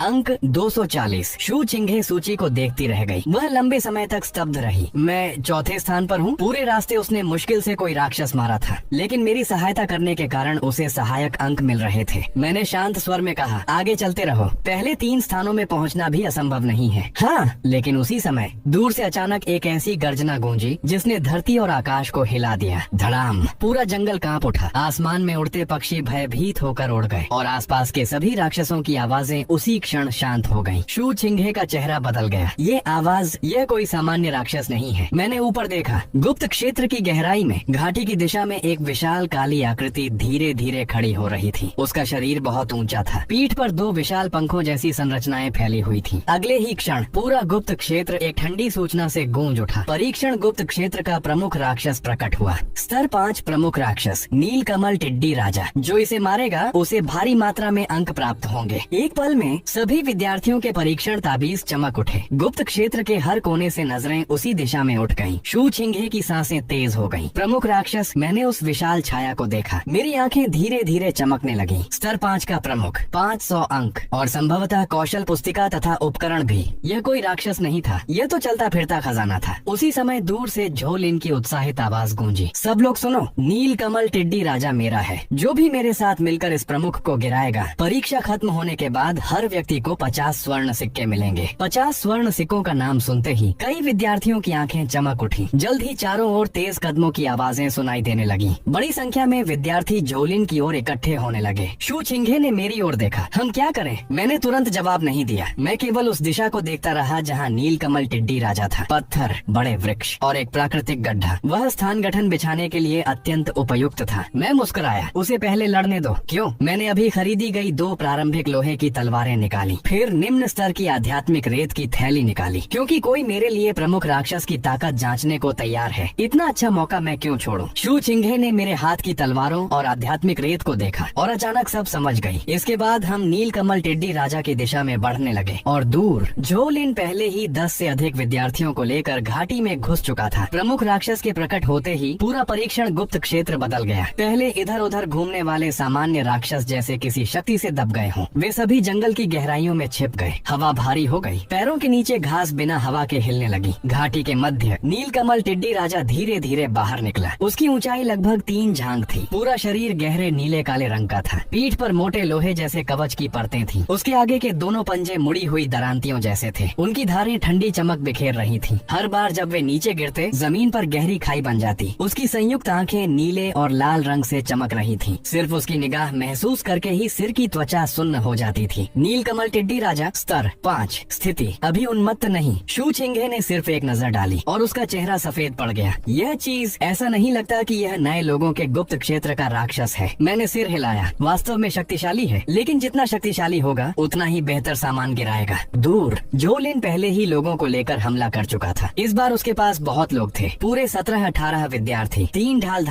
ढालधारी थे। 5 तलवारबाज, 4 जादूगर, 2 उपचारक और बाकी सभी आक्रमण, रक्षा तथा सहायक वर्ग के थे। अभी अभी पेशा बदलने वाले विद्यार्थियों के लिए यह दल पहले से ही बहुत शानदार माना जाता था। झोलिन भीड़ के बीच खड़ा था। उसके चेहरे पर फिर वही ऊंचाई से नीचे देखने वाला घमंड लौट आया था। उसे साफ विश्वास था कि जब तक वह इस प्रधान राक्षस को मार देगा, सब कुछ फिर से उसके हाथ में आ जाएगा। सामने की पंक्ति संभाल कर रखो। सब लोग मेरे आदेश पर चलो। आज यह प्रधान राक्षस निश्चित रूप से मरेगा। दर्जनों विद्यार्थियों ने एक साथ उत्तर दिया। जल्द ही 3 ढालधारी आगे बढ़े। भारी लोहे की ढालों ने एक रक्षा पंक्ति बना दी। नीलकमल टिड्डी राजा ने एक तीखी गर्जना की। उसकी 2 दरांती जैसी भुजाएं लहराई। धड़ाम। सबसे आगे वाला ढालधारी 3 कदम पीछे खिसक गया। उसके पैरों के नीचे की चट्टानें टूट गईं। उसकी बाहें भी कांप उठी, लेकिन वह टिक गया। जादूगरों ने तुरंत हमला शुरू कर दिया। अग्निगोला, बर्फीला बंधन, हवा का वार, लगातार कई कौशल नीलकमल टिड्डी राजा पर बरस पड़े। धड़ाम धड़ाम धड़ाम। घाटी के भीतर आध्यात्मिक प्रकाश विस्फोट करने लगा। नीलकमल टिड्डी राजा के कवच पर कई दरारें दिखाई देने लगी। चारों ओर के विद्यार्थी उत्साहित हो उठे। असर हो रहा है, हम इसे मार सकते हैं। झोलिन की आंखें चमक उठी। वह एक कदम आगे बढ़ा। उसकी तलवार पर हल्की चमक दिखाई दी। हालांकि वह बिजली चिन्ह तलवार जितनी शक्तिशाली नहीं थी, लेकिन उसके पास अब भी अपने पेशे से मिलने वाली बिजली विशेषता वाली तलवार ऊर्जा थी। बिजली प्रहार। नीली सफेद तलवार ऊर्जा चमकी। प्रकाश सीधा नीलकमल टिड्डी राजा के बाएं जोड़ पर गिरा। चिंगारियां फूट पड़ी और उसके जोड़ पर एक पतली दरार उभर आई। झोलिन की खुशी और बढ़ गई। जोड़ों पर वार करो। उसकी कमजोरी उसके जोड़ है। सभी ने तुरंत अपना लक्ष्य बदल दिया। सच कहें तो झोलिन पूरी तरह बेकार नहीं था। कम से कम उसकी युद्ध दृष्टि अच्छी थी। उसके निर्देशन में दर्जनों लोगों का तालमेल वास्तव में नीलकमल टिड्डी राजा को दबाने लगा। ढालधारी चोटें झेल रहे थे। जादूगर लगातार प्रहार कर रहे थे। दूर से आक्रमण करने वाले लोग उसे परेशान कर रहे थे। उपचारक सामने की पंक्ति को स्थिर बनाए हुए थे और झोलिन लगातार अवसर ढूंढकर उसके जोड़ों पर हमला कर रहा था। नीलकमल टिड्डी राजा लगातार चीख रहा था। आसपास तमाशा देख रहे कई विद्यार्थी भी उत्साहित हो उठे। युवा स्वामी झो जीतने वाले हैं। वास्तव में बिजली चिन्ह तलवारबाज के योग्य। शेनयान के अंक अधिक होने से क्या होता है? प्रधान राक्षस को हराने के लिए टीम की आवश्यकता होती है। जब युवा स्वामी झो इस प्रधान राक्षस को मार देंगे तो उनके अंक निश्चित ही आगे निकल जाएंगे। शू चिंघे ने यह सब सुना और मेरी ओर देखा। तुम्हें चिंता नहीं हो रही? मैं घाटी के किनारे पहली तलवार गाड़ रहा था। टूटी हुई पवन तलवार 3 इंच भीतर धंस गई। उसकी धार हल्के से कांप रही थी। मैंने सिर नहीं उठाया। नहीं, मैं 2 कदम और आगे बढ़ा। दूसरी तलवार गाड़ दी। यह अवशिष्ट बिजली तलवार थी। जैसे ही वह जमीन में धंसी, घास की जड़ों के बीच हल्की बिजली की चमक फैल गई। शू चिंघे ने धीरे से पूछा, क्या तुम सच में उनका इंतजार कर रहे हो कि वे लड़ें? मैंने सिर हिलाया। प्रधान राक्षस इतना सरल नहीं होगा। अभी वह केवल दबाया गया है, अभी घायल नहीं हुआ है। झोलिन बहुत जल्दबाजी कर रहा है। उसे लगता है कि उसने कमजोरी ढूंढ ली है, लेकिन उसने कभी यह नहीं सोचा कि प्रधान राक्षस अपनी कमजोरी इतनी आसानी से क्यों दिखा रहा है। शू चिंघे का चेहरा बदल गया। उसने फिर युद्ध क्षेत्र की ओर देखा। वास्तव में नीलकमल टिड्डी राजा लगातार जोड़ों पर हमले खा रहा था, लेकिन उसके पीछे हटने का तरीका बहुत अजीब था। वह बिना दिशा के नहीं हट रहा था, बल्कि वह धीरे धीरे झोलिन की टोली को घाटी के केंद्र में खींच रहा था। वहाँ खुला मैदान था, न कोई बड़ी चट्टान, न कोई पेड़। अगर गठन टूट गया तो सभी लोग उसकी दरांतियों के सामने खुली स्थिति में आ जाएंगे। शू चिंगे ने गहरी सांस ली। उसमें बुद्धि भी है, मैंने मुस्कुराकर कहा। प्रधान राक्षसों में होती है। मैंने तीसरी तलवार गाड़ दी। फिर 2 नई लोहे की तलवारें निकाली। चौथी तलवार, 5वीं तलवार। 5 तलवारें 5 अलग अलग स्थानों पर गड़ गईं। इसके बाद मैंने निम्न स्तर की आध्यात्मिक रेत छिड़की। चांदी सी धूसर रेत घास और पत्थरों की दरारों में फैल गई। पतली रेखाओं की तरह वे 5 तलवारों को जोड़ने लगी। 5 तलवार गठन का क्षेत्र पूर्ण। क्या 5 आकृति लघु तलवार गठन सक्रिय किया जाए? मैंने तुरंत पुष्टि नहीं की, क्योंकि अभी एक चीज की कमी थी, निम्न स्तर का तलवार गठन कोर। यदि 5 आकृति लघु तलवार गठन को वास्तव में स्थिर करना था तो कोर आवश्यक था, और वह वस्तु प्रणाली बाजार में 500 स्वर्ण सिक्कों की थी। मेरे पास अब उसे खरीदने की क्षमता थी, लेकिन अभी उपयोग नहीं कर सकता था। मुझे अंतिम क्षण तक इंतजार करना होगा, अन्यथा मेरी वर्तमान मानसिक शक्ति उसे अधिक समय तक नहीं संभाल पाएगी। उधर युद्ध क्षेत्र में झोउ लिन की आवाज और ऊंची होती जा रही थी। जारी रखो, ये अब टेक नहीं पाएगा। इसके बाएं पैर पर हमला करो। कई तलवारबाज तुरंत आगे बढ़े। लंबी तलवारें, छोटी तलवारें, बिजली के बार, हवा के ब्लेड, सब कुछ नीलकमल टिड्डी राजा के बाएं जोड़ पर टूट पड़ा। कड़क। अंततः उसके जोड़ पर एक स्पष्ट दरार दिखाई दी। काले हरे रंग का रक्त कवच की दरार से बहने लगा। झोउ लिन की आंखें चमक उठी। हो गया, ये अब नहीं टिक पाएगा। सभी लोग पूरा बल लगा दो। दर्जनों विद्यार्थियों का मनोबल बढ़ गया। जो अभी तक झिझक रहे थे वे भी आगे बढ़ गए। ढालधारी आगे बढ़े। जादूगर पागलों की तरह कौशल छोड़ने लगे। दूर से आक्रमण करने वाले लगातार तीर चलाने लगे। पूरी घाटी प्रकाश से भर गई। घास झुक गई। पत्थर लुढ़कने लगे। आसपास तमाशा देख रहे विद्यार्थी भी उत्साहित हो उठे। युवा स्वामी झोउ सचमुच प्रधान राक्षस को मारने वाले हैं। इतने सारे लोग मिलकर हमला कर रहे हैं। प्रधान राक्षस भी अब नहीं टिक पाएगा। शेनयान के अंक चाहे जितने हों, जैसे ही प्रधान राक्षस मरेगा युवा स्वामी झोउ आगे निकल जाएंगे। शू चिंगे चिंतित होकर बोली, शेनयान, अगर तुम अभी भी नहीं चले तो शायद प्रधान राक्षस सचमुच उनके हाथों मारा जाएगा। मैंने कोई उत्तर नहीं दिया। मेरी निगाहें केवल नीलकमल टिड्डी राजा की पीठ पर थीं। वहाँ एक गहरे हरे रंग का चिन्ह धीरे धीरे चमकने लगा था। वह उन्माद का संकेत था। संभव है कि आसपास के लोगों ने भी उसे देखा हो, लेकिन झोउ लिन जीतने के लिए बहुत अधिक लालायित था। वह एक बार मुझसे हार चुका था। उसने बिजली चिन्ह तलवार खो दी थी, अपना सम्मान भी खो दिया था। अब उसे इस प्रधान राक्षस की आवश्यकता थी ताकि वह अपना सम्मान वापस पा सके। इसलिए भले ही कुछ गलत हो, वह खुद को विश्वास दिलाता रहेगा कि नीलकमल टिड्डी राजा मरने वाला है। बस आखिरी प्रहार बाकी है। झोउ लिन अचानक छलांग लगाकर आगे बढ़ा। उसकी तलवार पर बिजली की चमक लिपट गई। सब हट जाओ, अंतिम वार मैं करूंगा। उसी क्षण नीलकमल टिड्डी राजा अचानक स्थिर हो गया। उसकी सभी संयुक्त आंखें रक्तिम प्रकाश से चमक उठी। पीठ पर मौजूद गहरे हरे रंग की रेखाएं पूरी तरह फट पड़ी। धम्म। उसके शरीर से दिखाई देने वाली ऊर्जा की लहर बाहर फैल गई। मेरी आंखें सिकुड़ गईं। बुरा है, अगले ही पल नीलकमल टिड्डी राजा अपनी जगह से गायब हो गया। नहीं, वह गायब नहीं हुआ था। उसकी गति इतनी तेज थी कि अधिकांश लोग उसे देख भी नहीं पाए। बस एक तीखी हवा चीरने की आवाज सुनाई दी। स्विश। सबसे आगे वाला ढालधारी अपनी ढाल सहित हवा में उड़ गया। उसकी लोहे की ढाल पर गहरी दरार बन गई। एक तलवारबाज पीछे हटने ही वाला था कि उसकी छाती को दरांती ने चीर दिया। वह दर्द से चिल्लाया और तुरंत अपनी जेठ ताबीज तोड़ दी। एक हरी चमक के साथ वह गुप्त क्षेत्र से बाहर भेज दिया गया। दूसरे जादूगर का चेहरा सफेद पड़ गया। उसके हाथ का अग्नि गोला अभी पूरा भी नहीं हुआ था कि नीलकमल टिड्डी राजा की दरांती पहले ही उसके सामने पहुंच चुकी थी। वह लुढ़कते घिसटते हुए जेड ट्री को कुचलकर तोड़ बैठा। गायब होने से पहले आग का गोला नियंत्रण से बाहर होकर मंच पर फट पड़ा। धधकती आग आसमान तक उठ गई। घाटी के पेड़ पौधे विस्फोट की लहर से झुक गए। पूरी टीम बिखर गई। जो 10 से अधिक लोग अभी तक अच्छी तरह तालमेल में लड़ रहे थे, इस समय मानो किसी ने उन्हें एक ही वार में काट कर अलग कर दिया हो। आगे की पंक्ति टिक नहीं पा रही थी। उपचार पहुंच नहीं रहा था और पत्थर जैसी रक्षा करने वाले भी उठने की हिम्मत नहीं कर पा रहे थे। आक्रमण करने वालों के छोड़े गए तीर और तलवारें किंगलियन टैंकिंग के कवच पर गिरती तो केवल कुछ चिंगारियां ही निकलती। झोउ लिन जमीन पर उतरने के बाद कई कदम पीछे हट गया। उसका चेहरा बेहद बदसूरत हो गया। घबराओ मत, कोई भी मत बिखरो, गठन संभालो। लेकिन उसकी बात किसी ने नहीं सुनी। 50 गोल्ड कॉइन किस काम के, अगर जान ही नहीं बचेगी। एक और छात्र किंगलियन टैंकिंग द्वारा कोने में धकेल दिया गया। वह चीखते हुए जेड ट्री को तोड़ बैठा। हरी रोशनी चमकी और उसका शरीर गायब हो गया। झोउ लिन अपनी टीम को टूटे हुए देख रहा था। उसके दांत लगभग चटकने वाले थे। वह सचमुच हार मानने को तैयार नहीं था। यह लीडर मॉन्स्टर तो लगभग उसके हाथ में आ ही गया था। बस इसे मार देता तो मुझे पीछे छोड़ देता, परीक्षण में पहला स्थान वापस पा लेता और साबित कर देता कि अभी मुझसे हारना केवल एक दुर्घटना थी। लेकिन किंगलियन टैंकिंग उसे यह मौका देने वाला नहीं था। उसका विशाल शरीर अचानक झटका खाकर घूम गया। उसकी सारी सहायक आंखें एक साथ झोउ लिन पर टिक गईं। झोउ लिन का चेहरा बदल गया। अगले ही पल किंगलियन टैंकिंग उसकी ओर झपटा। उसकी गति एक नीले काले धुंधले साए जैसी थी। झोउ लिन ने तलवार उठाकर रोकने करने की कोशिश की। पहला प्रहार गिरते ही उसकी साधारण तलवार जोर से कांप उठी। उसकी हथेली तुरंत फट गई। दूसरा वार तुरंत उसके पीछे आ गया। झोउ लिन का चेहरा बदल गया। वह बचना चाहता था, लेकिन लगातार लड़ाई के कारण उसकी सांसें अस्त व्यस्त हो चुकी थीं और उसके कदम आधे पल धीमे हो गए थे। बस वही आधा पल जानलेवा साबित हुआ। किंगलियन टैंग किंग की विशाल दरांती ऊपर से गिर पड़ी। झोउ लिन की पुतलियां सिकुड़ गईं। उसके चेहरे पर पहली बार वास्तविक भय दिखाई दिया। मुझे बचाओ, लेकिन किसी के पास उसे बचाने का समय नहीं था। शू छिंग और शिया ये दोनों मेरी ओर देखने लगे। मैं शेन यान चल पड़ा। झोउ लिन को बचाने के लिए नहीं, बल्कि इसलिए कि किंगलियन टैंग किंग पहले ही मेरी सबसे अनुकूल हत्या सीमा के किनारे तक पहुंच चुका था। अगर मैं अब भी नहीं चलता तो वह उस जगह से निकल जाता जहां उसे मारना सबसे आसान था। मैंने हाथ उठाया। 5 तलवारें एक साथ कांप उठी। उनमें से एक टूटी हुई लोहे की तलवार हवा को चीरती हुई निकल गई। तलवार की रोशनी विशाल दरांती से टकराई। उसने पूरी तरह वार को नहीं रोका, लेकिन वार की दिशा को जबरदस्ती आधा इंच मोड़ दिया। विशाल दरांती झोउ लिन के बगल में गिरी और जमीन पर एक गहरी खाई बना दी। झोउ लिन का चेहरा पीला पड़ गया। वह जमीन पर बैठ गया। उसका एक पैर धार से कट चुका था। अगर वार थोड़ा और अंदर जाता तो उसका सिर ही उड़ गया होता। चारों तरफ मौजूद सभी लोग स्तब्ध रह गए। किंगलियन टैंग किंग भी धीरे धीरे मुड़ा। उसकी लाल आंखें मुझ पर टिक गईं। मैं घाटी के किनारे खड़ा था। 5 तलवारें मेरे शरीर के पास तैर रही थीं। 3 पुरानी तलवारें और 2 नई। उनमें से 2 पर हल्की रोशनी घूम रही थी। शू छिंग और बाकी लोग मेरे पीछे खड़े थे। उनकी सांसें तक धीमी हो गई थी। झोउ लिन जमीन पर बैठा अस्त व्यस्त अवस्था में मुझे देख रहा था। उसकी आंखों में आश्चर्य, शर्म, क्रोध और एक ऐसी राहत थी जिसे वह स्वीकार नहीं करना चाहता था। मैंने उसकी ओर देखा भी नहीं। मैं केवल किंगलियन टैंग किंग को देख रहा था। मैंने धीरे से कहा, तुम लोग लड़ चुके, अब मेरी बारी है। जैसे ही ये शब्द निकले, पूरी घाटी एक पल के लिए शांत हो गई। अभी जो छात्र डरकर पीछे हट रहे थे, वे सभी मेरी ओर देखने लगे। कोई स्तब्ध था, कोई सांस तक लेने की हिम्मत नहीं कर पा रहा था। 5 तलवारों की स्थिति पूरी हो चुकी है। क्या तलवार गठन स्थापित किया जाए? 5 छोटी तलवारें कांपी। मैंने मन ही मन कहा, गठन स्थापित करो। रोशनी फूट पड़ी। 5 तलवारों से एक साथ तलवार प्रभा निकलने लगी। जमीन के नीचे दबी हुई रेखाएं चमक उठी।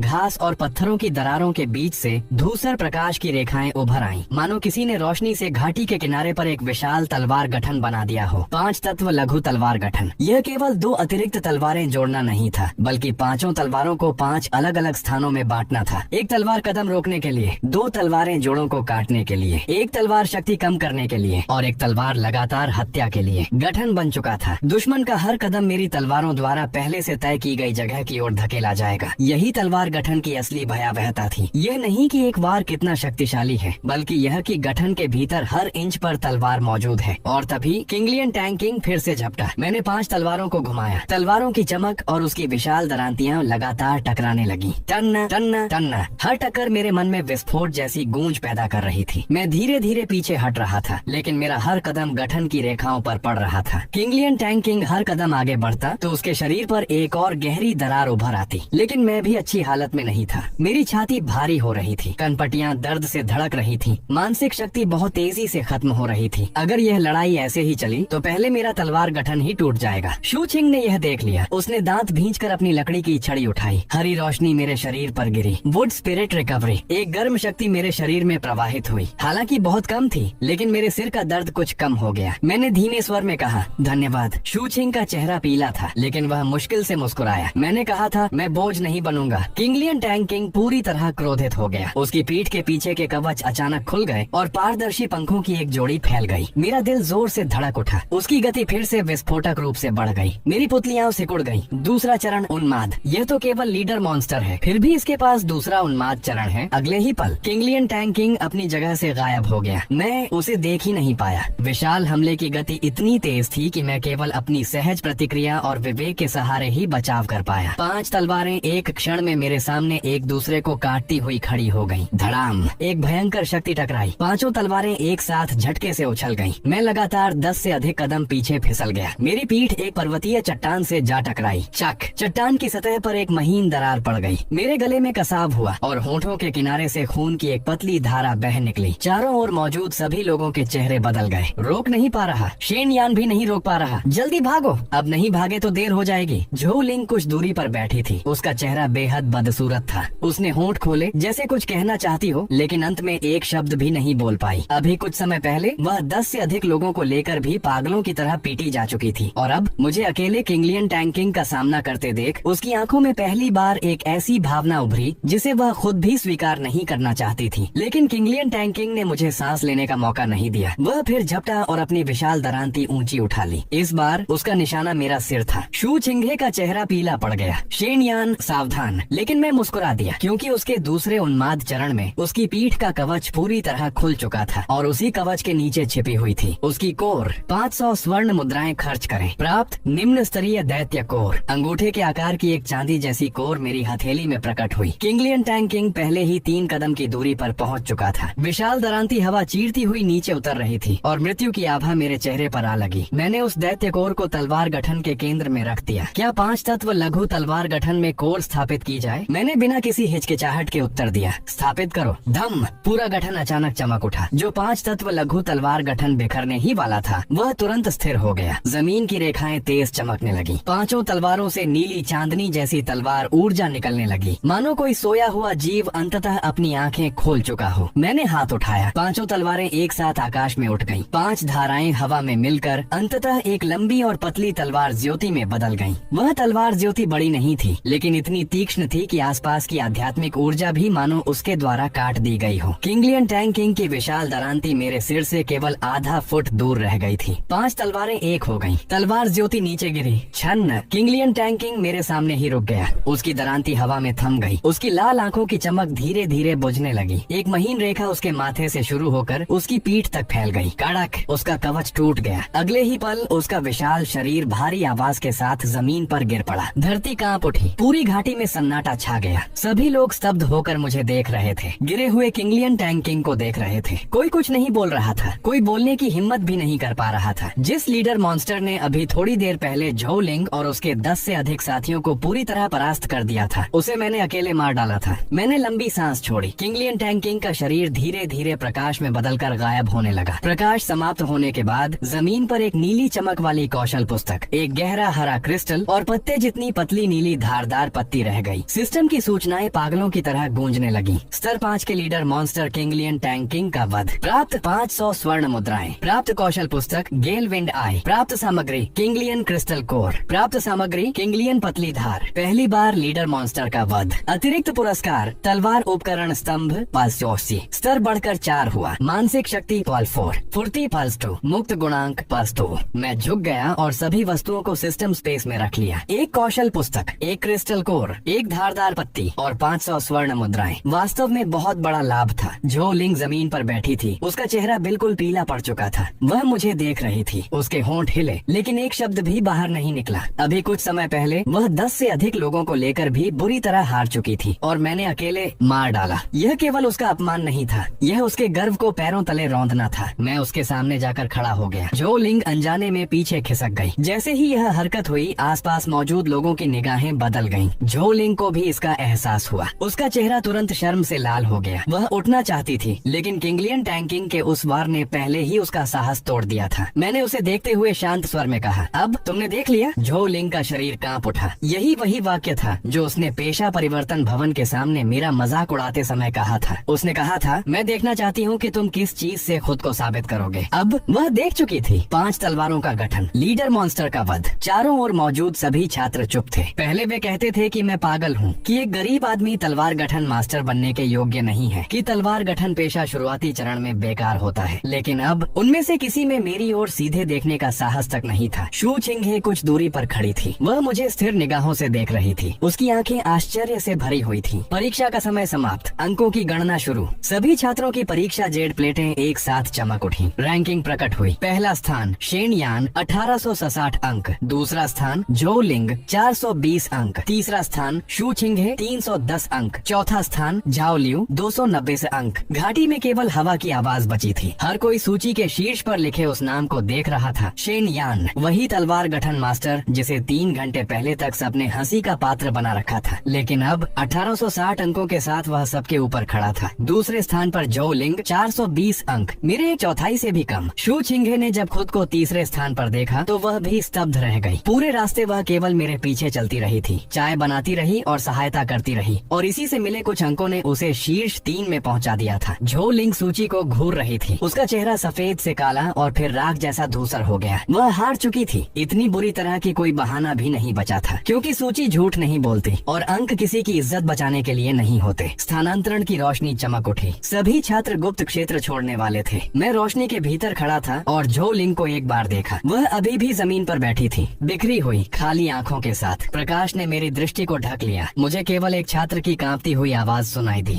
किसने कहा था कि तलवार गठन पेशा बेकार है? यह तो कमबख्त एक राक्षस है। स्थानांतरण की रोशनी समाप्त हो गई। मैं फिर से पेशा परिवर्तन महल में खड़ा था। मेरे पैरों के नीचे चिकनी सफेद जेड की टाइलें थीं। ऊपर आध्यात्मिक दीपक लटक रहे थे। महल अब भी लोगों से भरा हुआ था, लेकिन वातावरण 3 घंटे पहले से बिल्कुल अलग था। 3 घंटे पहले मैं भी यहीं खड़ा था। उस समय हर कोई मुझ पर हंस रहा था, मेरी गरीबी पर, मेरी पागलपन पर, इस बात पर कि एक ऐसा व्यक्ति जिसे 2 वक्त की रोटी जुटाना भी मुश्किल था, सबसे महंगा तलवार गठन मास्टर पेशा चुनने की हिम्मत कैसे कर सकता है। कुछ लोग कहते थे कि मैं आधे घंटे भी जीवित नहीं रहूंगा। कुछ कहते थे कि मैं अपना भविष्य खुद नष्ट कर रहा हूँ। और अब पूरे पेशा परिवर्तन महल में एक भी व्यक्ति ऐसा नहीं था जो हंस सके, क्योंकि अंक सूची अभी भी हवा में लटकी हुई थी। आकाश में लटकी हुई रैंकिंग सूची पर पहले स्थान के पीछे मेरा नाम लिखा था। पहला स्थान शेन यान, अंक 1860। झो लिंग सूची के नीचे खड़ी थी। उसके चेहरे की अभिव्यक्ति मानो जम गई थी। वह मुझे देख रही थी, फिर अंक सूची को, जैसे पहली बार मुझे पहचान रही हो। लुओ यूनली पेशा परिवर्तन दिव्य पत्थर के पास खड़ी थी। उसके हाथ में अभी भी भविष्यवाणी का रिकॉर्ड था, लेकिन वह आधे रास्ते में ही रुक गया था। उसकी ठंडी आंखों में पहली बार स्पष्ट कंपन दिखाई दिया। एक एक करके छात्र बड़े हॉल में वापस भेजे जाने लगे। कुछ के चेहरे पीले थे, कुछ के कपड़े फट चुके थे, कुछ तो जैसे ही लौटे उनके पैर जवाब दे गए और वे जमीन पर बैठ गए।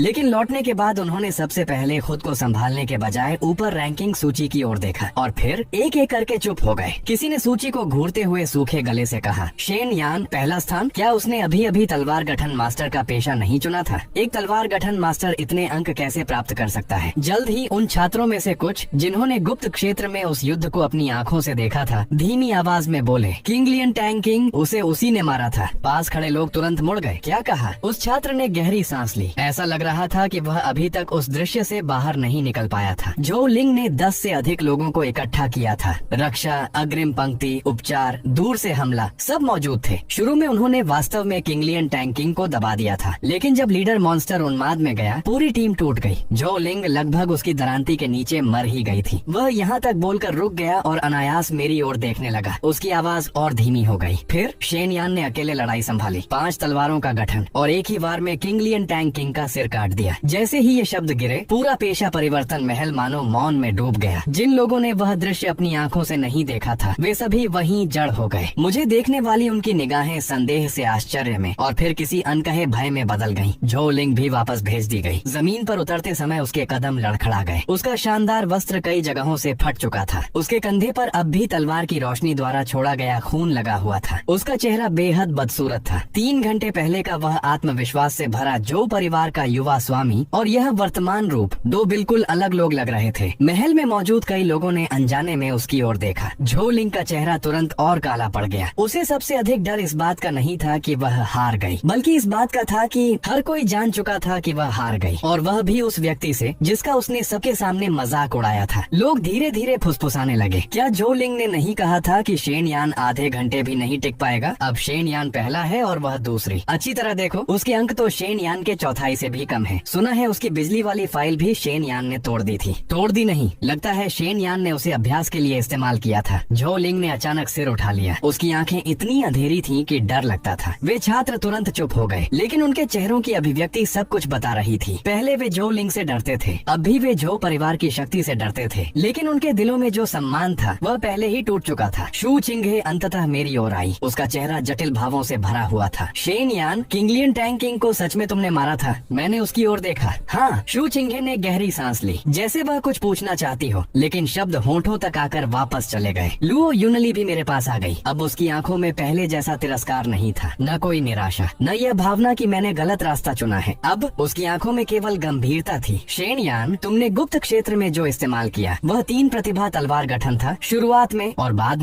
में मैंने अस्थायी रूप से 5 तलवारों का गठन बना लिया। लुओ यूनली की सुंदर भौहें हल्के से कांप उठी। 5 तलवारों का गठन? तुमने अभी अभी पेशा चुना है और तुम 5 तलवारों को नियंत्रित कर सकते हो? ये सुनते ही हॉल में मौजूद कई मार्गदर्शक शिक्षकों के चेहरे बदल गए। अभी अभी पेशा चुना और 5 तलवारों का नियंत्रण, यह मानसिक शक्ति सामान्य नहीं है। साधारण तलवार गठन मास्टर शुरुआती चरण में 3 तलवारें स्थिर रख पाए तो भी बहुत होता है, और वह 5 तलवारों से गठन बना सकता है। कोई आश्चर्य नहीं कि कि वह किंगलियन टैंग किंग को मार पाया। छिन युए भी गंभीर हो गई। वह मुझे देख रही थी। उसकी आंखों की जटिलता और गहरी हो गई। तलवार गठन मास्टर शुरुआती चरण में कमजोर होते हैं, यह सही है, लेकिन अगर कोई व्यक्ति पेशा चुनते ही 5 तलवारों को नियंत्रित कर सके तो उसका अर्थ पूरी तरह बदल जाता है। यह प्रतिभा है, वास्तविक भयावह प्रतिभा, और ऐसी प्रतिभा को यदि संसाधनों का समर्थन मिल जाए तो भविष्य की कोई सीमा नहीं होगी। उसी समय पेशा परिवर्तन दिव्य पत्थर अचानक चमक उठा। उसके ऊपर सुनहरी रोशनी फैल गई। परीक्षा पुरस्कारों की घोषणा। पहला स्थान शेन यान। पुरस्कार 1000 स्वर्ण मुद्राएं। पुरस्कार निम्न स्तरीय तलवार उपकरण में से एक चुनने का अधिकार। पुरस्कार 3 दिनों के लिए उच्च स्तरीय प्रशिक्षण कक्ष का उपयोग। पुरस्कार आंतरिक प्रांगण की परीक्षा का एक स्थान। पूरा महल तुरंत शोर से भर उठा। आंतरिक प्रांगण की परीक्षा का स्थान? क्या वह केवल बाहरी प्रांगण की शीर्ष 3 रैंक वालों को नहीं मिलता? उसने अभी अभी पेशा चुना है और उसे मिल गया। ये पुरस्कार बहुत अधिक है। पहले स्थान के लिए पुरस्कार होना सामान्य है, लेकिन आंतरिक प्रांगण की परीक्षा का स्थान, यह स्पष्ट रूप से अकादमी द्वारा अतिरिक्त दिया गया है। मैंने सुनहरी रोशनी को देखा। मेरा दिल भी थोड़ा तेज धड़कने लगा। 1000 स्वर्ण मुद्राएं, एक निम्न स्तरीय तलवार उपकरण, 3 दिन का उच्च स्तरीय प्रशिक्षण कक्ष और आंतरिक प्रांगण की परीक्षा का स्थान, ये सभी चीजें वर्तमान मेरे लिए अत्यंत महत्वपूर्ण थी। विशेषकर तलवार उपकरण। मेरी वर्तमान तलवारें अभी भी बहुत कमजोर थी। 5 तत्व लघु तलवार गठन किंगलियन टैंग किंग को मार पाया, क्योंकि मैंने सही समय गठन के मूल और उसके दूसरे उन्माद चरण की कमजोरी का लाभ उठाया था। यदि मुझे और शक्तिशाली राक्षसों का सामना करना पड़ा तो ये टूटी हुई तलवारें शायद टिक नहीं पाएंगी। लुओ यूनली ने हाथ हिलाया। एक काला लकड़ी का बक्सा उसकी हथेली में प्रकट हुआ। बक्सा खुला। अंदर एक भंडारण अंगूठी रखी थी। यह पहले स्थान का पुरस्कार है। स्वर्ण मुद्राएं और प्रशिक्षण कक्ष का प्रतीक इसमें है। जहाँ तक निम्न स्तरीय तलवार उपकरण का प्रश्न है, तुम बाद में अकादमी के शस्त्रागार में जाकर चुन सकते हो। मैंने भंडारण अंगूठी ले ली। वह हाथ में हल्की थी। जब मैंने अपनी चेतना उसके भीतर भेजी तो वास्तव में उसमें 1000 स्वर्ण मुद्राएं और एक हरे रंग का प्रशिक्षण प्रतीक रखा हुआ था। साथ ही सिस्टम की सूचना भी गूंज उठी। बड़ी मात्रा में स्वर्ण मुद्राएं प्राप्त हुई। सिस्टम स्टार स्तर प्रगति बढ़ी। वर्तमान प्रगति 1 सितारा 30%। सूचना, सिस्टम के 2 सितारा स्तर पर पहुंचने के बाद स्वर्ण मुद्राओं की गिरावट दर बढ़ेगी और स्टार शॉप खुल जाएगी। मेरी आंखें हल्की सी चमक उठी। 2 सितारे 1 सितारा प्रणाली ने ही मुझे यहाँ तक पहुँचा दिया था। यदि यह 2 सितारों तक पहुँच गई, राक्षसों से मिलने वाले पुरस्कार 2 गुने हो जाएंगे और स्टार शॉप भी खुल जाएगी। तब मेरे तलवार गठन मास्टर के मार्ग की गति और भी तेज हो जाएगी। कुछ दूरी पर खड़ी झोलिंग मेरी भंडारण अंगूठी को घूर रही थी। उसकी आंखें लाल हो चुकी थीं। उसके अनुसार वह सब उसका होना चाहिए था। कम से कम उसकी अपनी नजर में आज का पहला स्थान उसी का होना चाहिए था। लेकिन अब सब कुछ मेरा था। अचानक उसने मुंह खोला। उसकी आवाज भारी और कर्कश थी। अगर मुझे पता होता, मैं इसे नहीं मानता। पूरा हॉल शांत हो गया। सभी की निगाहें झो लिंग की ओर मुड़ गईं। तुम क्या नहीं मानते? वह एक ऐसा तलवार गठन मास्टर है जिसने अभी अभी पेशा चुना है। वह किंगलियन माओ वांग को कैसे मार सकता है? उसने जरूर गुप्त क्षेत्र के नियमों के बाहर की किसी चीज का इस्तेमाल किया होगा, वरना उसकी उन टूटी फूटी तलवारों के सहारे यह करना बिल्कुल असंभव है। जैसे ही ये शब्द निकले, कई लोगों की आंखों में हलचल हुई। सचमुच, जब उसने पेशा चुना था तब वह इतना गरीब था कि उसके पास केवल एक तांबे का सिक्का बचा था, और फिर अचानक इतनी भयावह युद्ध शक्ति का विस्फोट। यह सच में अविश्वसनीय था। झो लिंग को मानो एक मौका मिल गया। उसकी आवाज और ऊंची हो गई। मैं अकादमी से परिणाम की दोबारा जांच की मांग करता हूँ, वरना मैं इस परीक्षा के परिणाम को स्वीकार नहीं करूंगा। छिन युए का चेहरा कठोर हो गया। झो लिंग, परीक्षा के अंक गुप्त क्षेत्र के प्रमाण पत्थर द्वारा दर्ज किए जाते हैं। गलती की कोई संभावना नहीं है। अंक गलत नहीं होंगे, लेकिन उसने धोखा दिया हो सकता है। मैंने शांत स्वर में कहा, झो लिंग, जब तुम 10 से अधिक लोगों को साथ लेकर गुप्त क्षेत्र में घूम रहे थे, तब किसी ने नहीं कहा कि तुमने धोखा दिया। जब तुम 10 लोगों के साथ मिलकर किंगलियन माओ वांग को घेर कर मार रहे थे, तब भी किसी ने नहीं कहा कि तुमने धोखा दिया। अब मैंने उसे मार दिया, तुम हार गए और इसलिए मैं धोखेबाज हो गया। झो लिंग का चेहरा विकृत हो गया। बकवास बंद करो। एक गरीब आदमी के पास तलवार गठन कहाँ से आया? उसके पास गठन और 5 तलवारों को नियंत्रित करने की क्षमता कहाँ से आई? मैंने शांत स्वर में उत्तर दिया, मैं तुम्हें यह क्यों बताऊं? झो लिंग एक पल के लिए जड़ हो गया। उसका चेहरा और भी बदसूरत हो गया। पूरे हॉल का माहौल भी अजीब हो गया। कई लोग झो लिंग को अजीब नजरों से देखने लगे। अगर कोई और मुझ पर शक करता तो शायद उसमें कुछ तर्क होता, लेकिन झो लिंग अलग था। गुप्त क्षेत्र में उसे मैंने हराया था और किंगलियन टैंग वांग की दरांती से उसकी जान भी मैंने ही बचाई थी। अब परीक्षा समाप्त होने के बाद उसने अपनी हार पर विचार करने के बजाय सबसे पहले मुझ पर धोखाधड़ी का आरोप लगाया। हार स्वीकार न कर पाने के शब्द लगभग उसके चेहरे पर लिखे हुए थे। उसी समय जब माहौल पूरी तरह जम गया था, महल के अंदर की एक भारी पत्थर की दीवार धीरे धीरे खुली। एक धूसर वस्त्र पहने वृद्ध व्यक्ति बाहर आया। उसका शरीर अधिक ऊंचा नहीं था। उसके बाल सफेद हो चुके थे। हाथ में एक लकड़ी की छड़ी थी वह एक साधारण बूढ़े आदमी जैसा दिखाई देता था, लेकिन जैसे ही वह प्रकट हुआ हॉल में मौजूद सभी गुरु झुक गए। अकादमी के प्रधानाचार्य लू शुआन जी, उसने न झो लिंग की ओर देखा और न ही किसी और की ओर। उसकी नजर सीधे मुझ पर आकर ठहर गई। वे धुंधली आंखें मानो मेरे गठन और आत्मा को भेद कर देख सकती थीं। मेरा दिल हल्का सा कांप गया, लेकिन मैं पीछे नहीं हटा। लू शुआन जी मुझे देखते हुए अचानक मुस्कुरा पड़ा। अभी अभी पेशा चुना और 5 तलवारों का गठन और फिर भी आत्मा स्थिर है। दिलचस्प। झो लिंग को जैसे जीवन दान मिल गया हो। वह जल्दी से बोला, प्रधानाचार्य, उसके साथ कुछ गड़बड़ है। लू शुआन जी ने बस एक बार उसकी ओर देखा, केवल एक नजर, और झो लिंग के बाकी शब्द उसके गले में ही अटक गए। लू शुआन जी ने शांत स्वर में कहा, हार स्वीकार न कर पाना हार से भी अधिक शर्मनाक है। झो लिंग का चेहरा तुरंत सफेद पड़ गया। उसके होंठ हिले, लेकिन वह एक शब्द भी बोलने की हिम्मत नहीं कर पाया। लू शुआन जी ने उसकी ओर दोबारा ध्यान नहीं दिया। उसने मेरी ओर देखा। शेन यान, मेरे साथ आओ। पूरा हॉल एक बार फिर हिल उठा। प्रधानाचार्य स्वयं बुला रहे थे। ये कोई साधारण बात नहीं थी। बहुत से छात्र 3 साल तक अकादमी में पढ़ने के बाद भी प्रधानाचार्य से एक वाक्य बोलने का अवसर नहीं पाते थे, और मैं अभी अभी पेशा परिवर्तन परीक्षा पूरी करके निकला था और मुझे स्वयं प्रधानाचार्य ने बुला लिया। लोगों की मुझे देखने वाली निगाहें फिर बदल गईं। ईर्ष्या, जलन, आश्चर्य और थोड़ा सा भय। मैं लू शुआन जी के पीछे उस पत्थर के द्वार की ओर चल पड़ा। ठीक जब मैं अंदर प्रवेश करने वाला था, पीछे से झो लिंग की अत्यंत दबाई हुई आवाज सुनाई दी, शेन यान, आज की बात खत्म नहीं हुई है। मैं रुक गया, सिर घुमाकर उसकी ओर देखा, फिर शांत स्वर में बोला, बिल्कुल खत्म नहीं हुई। झो लिंग चौंक गया। मैंने हल्की मुस्कान के साथ कहा, तुम्हारी तलवार काफी उपयोगी थी, अगली बार थोड़ा और महंगी लेकर आना।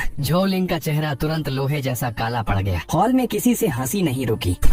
फिर उसने जल्दी से अपना मुंह बंद कर लिया। मैंने और ध्यान नहीं दिया, सीधे पत्थर के द्वार के भीतर चला गया। द्वार के पीछे कोई साधारण कमरा नहीं था, बल्कि एक छोटा सा प्रमाण कक्ष था। जमीन पर जटिल चिन्ह और रेखाएं खुदी हुई थीं। चारों ओर की दीवारों पर तलवारें लगी हुई थीं। हर एक तलवार पर समय के निशान मौजूद थे। कुछ आधी टूटी हुई थीं, कुछ पर जंग लगी हुई थी, कुछ की धार काली पड़ चुकी थी, लेकिन उनसे निकलने वाली आभा मेरी उन टूटी हुई तलवारों से न जाने कितनी गुना अधिक शक्तिशाली थी। लू शुआन जी धीरे धीरे गठन कक्ष के केंद्र तक गए और रुक गए। उन्होंने पीछे मुड़कर नहीं देखा। शेन यान, बाहर के लोग केवल यह देख पाए कि तुमने किंगलियन टैंग वांग को मार गिराया, लेकिन यह बूढ़ा आदमी इससे भी ज्यादा जानना चाहता है, क्या तुम वास्तव में गठन को समझते हो? मैंने कुछ नहीं कहा। लू शुआन जी ने अपनी लकड़ी की छड़ी उठाई और धीरे से जमीन पर टिकाई। धम! गठन कक्ष की जमीन अचानक चमक उठी। चारों ओर की दीवारों पर लगी प्राचीन तलवारें एक साथ कांपने लगी। 2 तलवारें, 3 तलवारें, 5 तलवारें, 10 तलवारें, कुल 12 प्राचीन तलवारें दीवारों से अलग होकर हवा में उठ गईं। वे धीरे धीरे घूमती हुई अंततः सभी मेरी ओर मुड़ गईं। 12 तलवारों की भयंकर आभा लहर की तरह मेरी ओर टूट पड़ी। मेरी आस्तीनें तलवारों की हवा से फड़फड़ाने लगी। लू शुआन जी ने घूमकर मेरी ओर देखा। उनकी आंखों में पहली बार परीक्षा लेने की झलक थी। यह 12 अवशिष्ट तलवारों का गठन है। मैं तुम्हें चोट नहीं पहुंचाऊंगा, लेकिन यदि तुम इसे नहीं तोड़ पाए तो यह सिद्ध करेगा कि आज लीडर मॉन्स्टर का वध केवल तुम्हारा भाग्य था, और यदि तुम इसे तोड़ पाओ तो मैं स्वयं तुम्हें वह उपहार दूंगा जिसकी एक वास्तविक तलवार गठन मास्टर को आवश्यकता होती है। 12 प्राचीन तलवारों से एक साथ तलवार ऊर्जा फूट पड़ी। वे एक साथ नीचे दबने लगी। उसी समय सिस्टम का संदेश अचानक मेरी आंखों के सामने प्रकट हुआ। अधूरा गठन पहचाना गया। 12 अवशिष्ट तलवारों का गठन। विश्लेषण असंभव। क्या गठन चिन्हों का अनुमान लगाने के लिए ऊर्जा खर्च की जाए? मैंने उन 12 तलवारों को देखा और मेरे होठों पर हल्की मुस्कान आ गई। प्रधानाचार्य जानना चाहते थे कि क्या मैं वास्तव में गठन समझता हूँ, लेकिन उन्हें नहीं पता था मुझे सबसे कम डर किस चीज से लगता है, पैसे खर्च करके गठन तोड़ने से। 12 प्राचीन तलवारें हवा में लटकी हुई थीं। उनकी धारें मेरी ओर थीं। गठन कक्ष का तापमान जैसे अचानक बर्फीला हो गया। दीवारों के आध्यात्मिक दीपक तलवार ऊर्जा के दबाव से हल्के हल्के कांपने लगे। जमीन पर बने गठन चिन्ह एक एक करके चमक उठे। सुनहरी रेखाएं पत्थरों की दरारों के बीच से होकर गुजरती हुई अंततः मेरे पैरों के नीचे आकर मिल गईं। मैं गठन के केंद्र में खड़ा था। मेरे कपड़े तलवारों की हवा में फड़फड़ा रहे थे। लू शुआन जी अपनी लकड़ी की छड़ी थामे गठन के बाहर खड़े थे। उनकी आंखें शांत थीं, लेकिन भीतर एक गहरी अपेक्षा छिपी हुई थी। वह किंगलियन अकादमी के प्रधानाचार्य थे और यहाँ सबसे अधिक गठन को समझने वाले व्यक्ति भी। वह देखना चाहते थे क्या आज किंगलियन टैंग वांग को मारना केवल भाग्य था या मैं वास्तव में तलवार गठन को समझता था। 12 तलवारें एक साथ गूंज उठी। तलवारों की धाराओं का दबाव समुद्र की लहरों की तरह टूट पड़ा। मेरी हथेली में रखा गठन पट्ट गर्म होने लगा। सिस्टम का संदेश फिर उभरा। अधूरा गठन पहचाना गया। 12 अवशिष्ट तलवारों का गठन। गठन स्तर निम्न स्तर की चरम अवस्था। स्थिति अपूर्ण। क्या गठन चिन्हों के अनुमान के लिए स्वर्ण मुद्राएं खर्च की जाए? मैंने मन ही मन कहा, अनुमान करो। 300 स्वर्ण मुद्राएं खर्च। गठन चिन्हों का विश्लेषण शुरू। अगले ही पल मेरे सामने की दुनिया बदल गई। जो गठन चिन्ह पहले अत्यंत जटिल लग रहे थे, वे मेरी दृष्टि में एक एक करके खुलने लगे। गठन की रेखाएं एक दूसरे से जुड़ी हुई थीं। 12 तलवारों के बीच के संबंध भी मानो किसी पर्दे के हटने के बाद स्पष्ट हो गए। कहाँ मृत्यु बिंदु था, कहाँ जाल का स्थान, कहाँ सहायक बिंदु था और कहाँ गठन की आंख। सब कुछ धीरे धीरे सामने आने लगा। कुछ ही क्षण बाद सिस्टम ने फिर सूचना दी, विश्लेषण पूर्ण। 12 अवशिष्ट तलवारों के गठन में कुल 3 कमजोरियां हैं। एक, दक्षिण पश्चिम का मृत्यु द्वार, जहाँ तलवार ऊर्जा अत्यधिक भारी है और प्रवाह असंतुलित है। 2, 7वीं तलवार में हल्की कंपन, जो झूठी गठन आंख है। 3, वास्तविक गठन आंख पूर्वी पर्वतीय घाटी में स्थित है। वहाँ कोई तलवार नहीं है। मेरी आंखें हल्के से चमक उठी। वहाँ कोई तलवार नहीं है। मैंने पूर्व दिशा की ओर देखा। वहाँ कुछ भी नहीं था। जमीन पर केवल एक बहुत ही हल्की तलवार की रेखा दिखाई दे रही थी। यदि सिस्टम ने विश्लेषण न किया होता तो कोई भी उस स्थान में कुछ असामान्य नहीं देख पाता। 12 तलवारें हवा में थीं। हर व्यक्ति की नजर स्वाभाविक रूप से उन्हीं तलवारों पर जाती, लेकिन असली गठन आंख तलवारों में नहीं थी, बल्कि उस स्थान पर थी जहाँ कोई तलवार नहीं थी। लू शुआनजी का यह तरीका वास्तव में अद्भुत था। उन्होंने देखा कि मैं काफी देर से स्थिर खड़ा हूँ, तो शांत स्वर में बोले, क्या हुआ, डर गए? मैंने सिर उठाया। नहीं, मैं बस देख रहा हूँ कि यह गठन वास्तव में कहाँ टूटा हुआ है। लू शुआनजी की भौहें हल्के से उठ गईं। ओह, तो क्या तुम्हें कुछ दिखाई दिया? मैंने उत्तर नहीं दिया, क्योंकि उसी समय 12 अवशिष्ट तलवारों में से पहली तलवार बिजली की तरह मेरी ओर आई। उसकी धार जगह जगह से टूटी हुई थी, लेकिन उसकी गति अत्यंत तेज थी। उसने सीधे मेरे हृदय की ओर वार नहीं किया, बल्कि मेरे कंधे की ओर, मानो उसमें दया दिखाई गई हो। लेकिन मैं जानता था, यदि पहली तलवार दाईं ओर से वार कर रही थी, तो असली घातक हमला पीछे से आने वाला था। मैंने बिना सोचे अपना शरीर आधा कदम बाईं ओर झुका लिया। उसी क्षण दूसरी प्राचीन तलवार मेरी पीठ के पीछे से गुजर गई। उसकी ठंडी धार मेरी त्वचा को छूते हुए निकल गई और रोंगटे खड़े कर देने वाली ठंड छोड़ गई। यदि मैं अभी पीछे हटता तो सीधा दूसरी तलवार से टकरा जाता। लू शुआनजी की आंखों में आश्चर्य की झलक उभरी। अच्छी प्रतिक्रिया है, मैंने उत्तर नहीं दिया, क्योंकि तीसरी और चौथी तलवार पहले ही ऊपर और नीचे से मेरे पैरों का रास्ता बंद कर चुकी थी। मैंने हाथ उठाया। सिस्टम स्पेस से 5 तलवारें एक साथ बाहर निकल आईं। जैसे ही वे प्रकट हुई, गठन कक्ष की कई प्राचीन तलवारें हल्के हल्के गूंज उठी, मानो वे मेरा मजाक उड़ा रही हो, मानो कह रही हो कि मेरी तलवारें बहुत निम्न स्तर की थी। मैंने धीमे स्वर में कहा, 3 तलवारें, उठो। 5 तलवारें मेरे सामने एक दूसरे को काटती हुई खड़ी हो गयी। ठांग ठांग। 2 प्राचीन तलवारें मुझसे टकराकर पीछे हट गईं, लेकिन अगले ही पल बाकी 8 तलवारें एक साथ चल पड़ी। तलवारों की रोशनी एक विशाल जाल की तरह फैल गई और मेरी ओर टूट पड़ी। मेरे पैरों के नीचे का गठन अचानक चमक उठा। एक अदृश्य दबाव मेरे शरीर पर उतर आया। मेरा शरीर भारी हो गया, सांसें गहरी हो गईं। यही था गठन का दमन। यह केवल समय को नहीं रोकता था, यह रक्त और ऊर्जा को भी दबाता था, कदमों को अस्त व्यस्त कर देता था और तुम्हें उसी स्थान पर जाने के लिए मजबूर करता था जहां वह चाहता था। गठन के बाहर से लू शुआनजी की आवाज आई, तलवार गठन का सबसे भयानक भाग तलवार नहीं होती। तलवार सामने दिखाई देती है, लेकिन गठन अंधेरे में छिपा रहता है। यदि तुम केवल तलवारों की धार से बचते रहे, तो अगला कदम तुम पहले ही मृत्यु द्वार में रख चुके होगे। उनके शब्द समाप्त भी नहीं हुए थे कि मेरे पैरों के नीचे के गठन चिन्ह अचानक चमक उठे। चारों दिशाओं से अदृश्य तलवार ऊर्जा जमीन फाड़ती हुई निकली और सीधे मेरे घुटनों की ओर बढ़ी। मेरी आंखें सिकुड़ गईं। जैसा सोचा था, यह गठन मुझे छलांग लगाने के लिए मजबूर कर रहा था, और यदि मैं हवा में पहुंच जाता तो ऊपर मौजूद 12 तलवारें मेरी हर दिशा को बंद कर देती। मैंने छलांग नहीं लगाई, बल्कि जोर से अपना पैर जमीन पर मारा। उसी समय एक टूटी हुई लोहे की तलवार बिजली की तरह ऊपर उठी। उसकी धार जमीन से निकली तलवार ऊर्जा से टकराई। धड़ाम,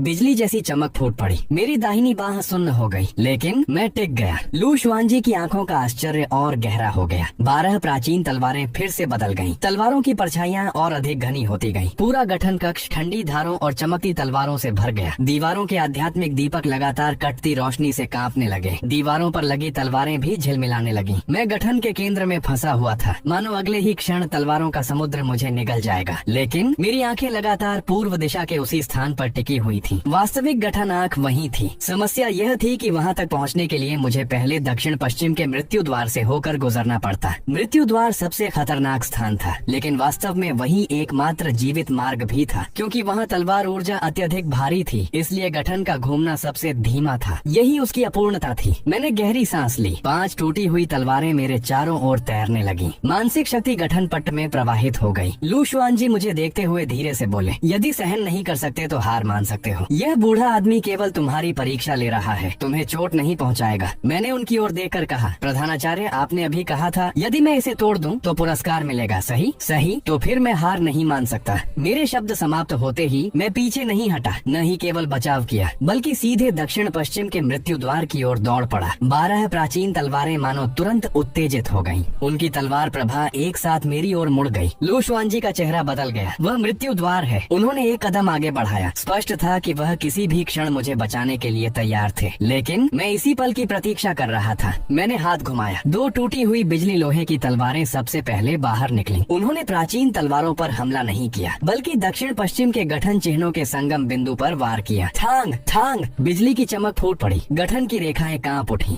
12 प्राचीन तलवारों की गति एक पल के लिए धीमी हो गई और यही एक पल पर्याप्त था। मैं तलवारों की रोशनी के बीच की दरार से निकल गया। एक तलवार ऊर्जा मेरी बाह से छूकर निकली। मेरी आस्तीन फट गई। त्वचा पर एक पतली रक्त रेखा बन गई। दर्द हुआ लेकिन गहरा नहीं था। मैं रुका नहीं। तीसरी टूटी हुई पवन लोहे की तलवार अचानक उड़ गई, सीधे उस खाली स्थान की ओर। लू शुआनजी की पुतलियां अचानक से उड़ गईं। तुमने देख लिया? मैंने उत्तर नहीं दिया, केवल धीमे स्वर में कहा। 3 प्रतिभाओं का एकीकरण। तीनों तलवारें हवा में मिलकर एक तलवार प्रभा बन गईं और पूर्व दिशा में 3 कदम आगे वार कर दिया। वहाँ स्पष्ट रूप से कोई तलवार नहीं थी, कोई गठन चिन्ह नहीं था, कुछ भी असामान्य नहीं था। लेकिन जिस क्षण तलवार प्रभा गिरी, पूरा गठन कक्ष गूंज उठा। वो उसी जमीन के नीचे छिपी हुई गठन आंख प्रकट हो गई। तेज प्रकाश फूट पड़ा, मानो धरती के भीतर दबी हुई कोई धड़कती हुई धमनियाएं हों। 12 प्राचीन तलवारें एक साथ कांप उठी। मैंने हाथ नीचे दबाया। टूट जाओ। वो उसी तलवार प्रकाश सीधे गठन आंख में धंस गया। गठन की रेखाएं विस्फोट के साथ बिखर गईं। 12 प्राचीन तलवारें हवा में रुक गईं। फिर शक्ति खो चुकी वस्तुओं की तरह एक एक करके दीवारों के नीचे गिर गईं। ठक ठक, गठन कक्ष फिर शांत हो गया। जमीन के गठन चिन्ह धीरे धीरे मंद पड़ गए। पूर्व दिशा के खाली स्थान के पास केवल मैं खड़ा था। मेरी बाह पर एक हल्का सा घाव था। लू शुआनजी अपनी जगह खड़े रहे। उन्होंने कुछ नहीं कहा। उनकी निगाह पहले मेरे पैरों पर गई, फिर मेरे चेहरे पर। पहली बार उनकी आंखों में परीक्षा लेने का भाव गायब हो चुका था। उसकी जगह एक गहरा आश्चर्य था। बच्चे, यह गठन आंख थी। तुमने केवल एक बार देखने के बाद ही असली गठन आंख खोज ली। मैंने 5 तलवारें वापस बुला ली। सिर्फ किस्मत अच्छी थी। लू शुआनजी मुस्कुराए। अभी अभी पेशा चुना और 5 तलवारों से लीडर मॉन्स्टर का सिर काट दिया। पहली बार 12 अवशिष्ट तलवारों का गठन देखा और छिपी हुई गठन आंख भी खोज ली। अगर यह किस्मत है तो यह किस्मत कुछ ज्यादा ही अच्छी है। मैंने कुछ नहीं कहा। ज्यादा बोलने से गलती होने की संभावना थी और लू शुआनजी जैसे न जाने कितने वर्षों से जीवित बूढ़े लोमड़ को यह भी पता था कि हर व्यक्ति के पास अपने रहस्य होते हैं। जब तक वह रहस्य अकादमी को नुकसान नहीं पहुंचाता, वह पूछताछ नहीं करेंगे। वह दीवार के पास गए, हाथ उठाया। एक गहरे हरे रंग का तलवार बक्सा दीवार के गुप्त खांचे से उड़कर बाहर आया। वह बड़ा नहीं था, मानो किसी प्राचीन लकड़ी से बनाया गया हो। उसकी सतह पर 7 पतली रेखाएं उकेरी गई थी। वह पुराना दिखाई देता था, लेकिन उससे हल्की तलवार ऊर्जा निकल रही थी। लू शुआनजी ने वह बक्सा मेरी ओर बढ़ाया। यह अर्धचंद्र तलवार बक्सा है, निम्न स्तरीय तलवार गठन मास्टरों के लिए विशेष। यह 7 तलवारों को संजोकर उनका पोषण कर सकता है और तुम्हारे नियंत्रण के मानसिक दबाव का कुछ भाग भी कम कर सकता है। मैंने तलवार बक्सा हाथ में लिया। वह आश्चर्यजनक रूप से भारी था। लंबाई केवल एक बाह जितनी थी, लेकिन ऐसा लग रहा था जैसे मैं कोई विशाल पत्थर उठा रहा हूँ। तुरंत सिस्टम की सूचना उभरी। उपकरण पहचाना गया। अर्धचंद्र तलवार बक्सा, श्रेणी निम्न स्तरीय उत्कृष्ट। प्रभाव 1, 7 तलवारों को संग्रहित और पोषित कर सकता है। प्रभाव 2, गठन स्थापित करते समय मानसिक ऊर्जा की खपत कम करता है। प्रभाव 3, मरम्मत योग्य। मेरी आंखें चमक उठी। यह सचमुच अच्छी वस्तु थी। मेरे लिए यह किसी साधारण निम्न स्तरीय तलवार से कहीं अधिक उपयोगी थी। लू शुआनजी ने फिर एक जेड की तलवार निकाली। वह धूसर सफेद रंग की थी। उसके भीतर हल्के प्रकाश बिंदु तैर रहे थे। इस जेड तलवार के भीतर 7 सितारा गठन का एक टुकड़ा है। यह पूरा गठन नहीं है, लेकिन तुम्हारे वर्तमान 3 प्रतिभा तलवार गठन से कहीं अधिक शक्तिशाली है। तुम इसे पूरा कर पाओगे या नहीं, यह तुम्हारे ऊपर निर्भर है। मैंने जेड तलवार ली। सिस्टम फिर गूंज उठा। गठन का खंड पहचाना गया। 7 सितारा गठन, पूर्णता 30%। गठन विश्लेषण द्वारा पूर्ण किया जा सकता है। मेरा दिल तेज धड़क उठा। दूसरों के हाथों में यह केवल एक टूटा हुआ टुकड़ा था, लेकिन मेरे हाथों में यह संभवतः एक पूर्ण गठन बन सकता था। लू शुआनजी धीरे से बोले, शेन यांग, तलवार गठन मास्टर केवल पैसा फेंकने वाला पेशा नहीं है। प्राचीन गठन ही उसकी आत्मा है। पैसा तुम्हें तलवारें दिला सकता है, लेकिन गठन की समझ नहीं खरीद सकता। मैंने मन ही मन सिस्टम के संदेश की ओर देखा। असल में ऐसा पूरी तरह सही भी नहीं था, लेकिन बाहर से मैंने गंभीरता से सिर हिलाया। यह छात्र समझ गया। लू शुआनजी ने गहरी निगाह से मुझे देखा। कल शस्त्रागार में जाओ। पहले स्थान का पुरस्कार, निम्न स्तरीय तलवार चुनने का अधिकार, अर्धचंद्र तलवार बक्से के साथ यदि तुम्हें एक उपयुक्त मुख्य तलवार भी मिल जाए, तब तुम्हारा तलवार गठन वास्तव में आकार लेगा। मैंने सिर झुकाया। धन्यवाद प्रधानाचार्य। लू शुआनजी ने हाथ हिलाया। जाओ, 3 दिनों का उच्च स्तरीय साधना कक्ष व्यर्थ मत करना। आंतरिक प्रांगण की परीक्षा से पहले कम से कम 7 तलवारों के नियंत्रण को प्रवेश स्तर तक पहुंचा देना। मेरा मन हल्का सा हिल गया। आंतरिक प्रांगण की परीक्षा? लू शुआनजी शांत स्वर में बोले। तुम्हें आंतरिक प्रांगण की परीक्षा का स्थान मिला है, लेकिन स्थान केवल योग्यता है। 3 दिन बाद आंतरिक प्रांगण के लोग तुम्हारा मूल्यांकन करेंगे। यदि तुम उनकी परीक्षा पार नहीं कर पाए तो यह स्थान वापस ले लिया जाएगा। मैंने आंखें सिकोड़ ली। 3 दिन बाद?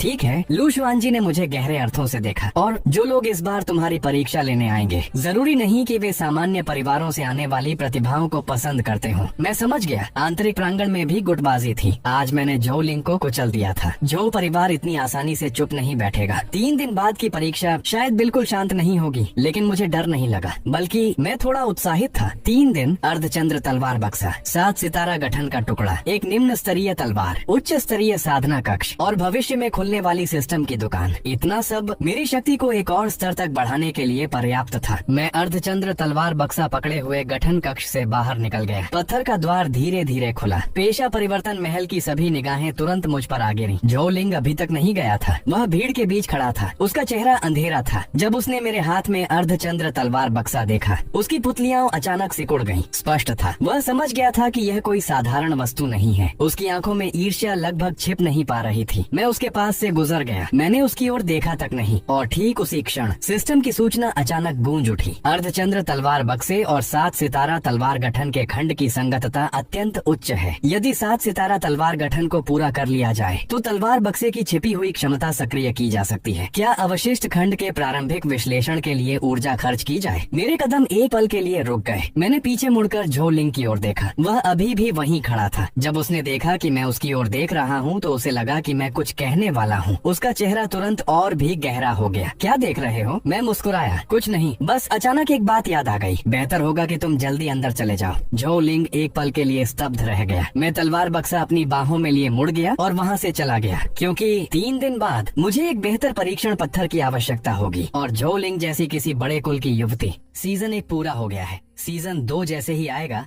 मैं उसे भी अपलोड कर दूंगा। उसके लिए सब्सक्राइब करके रख लो।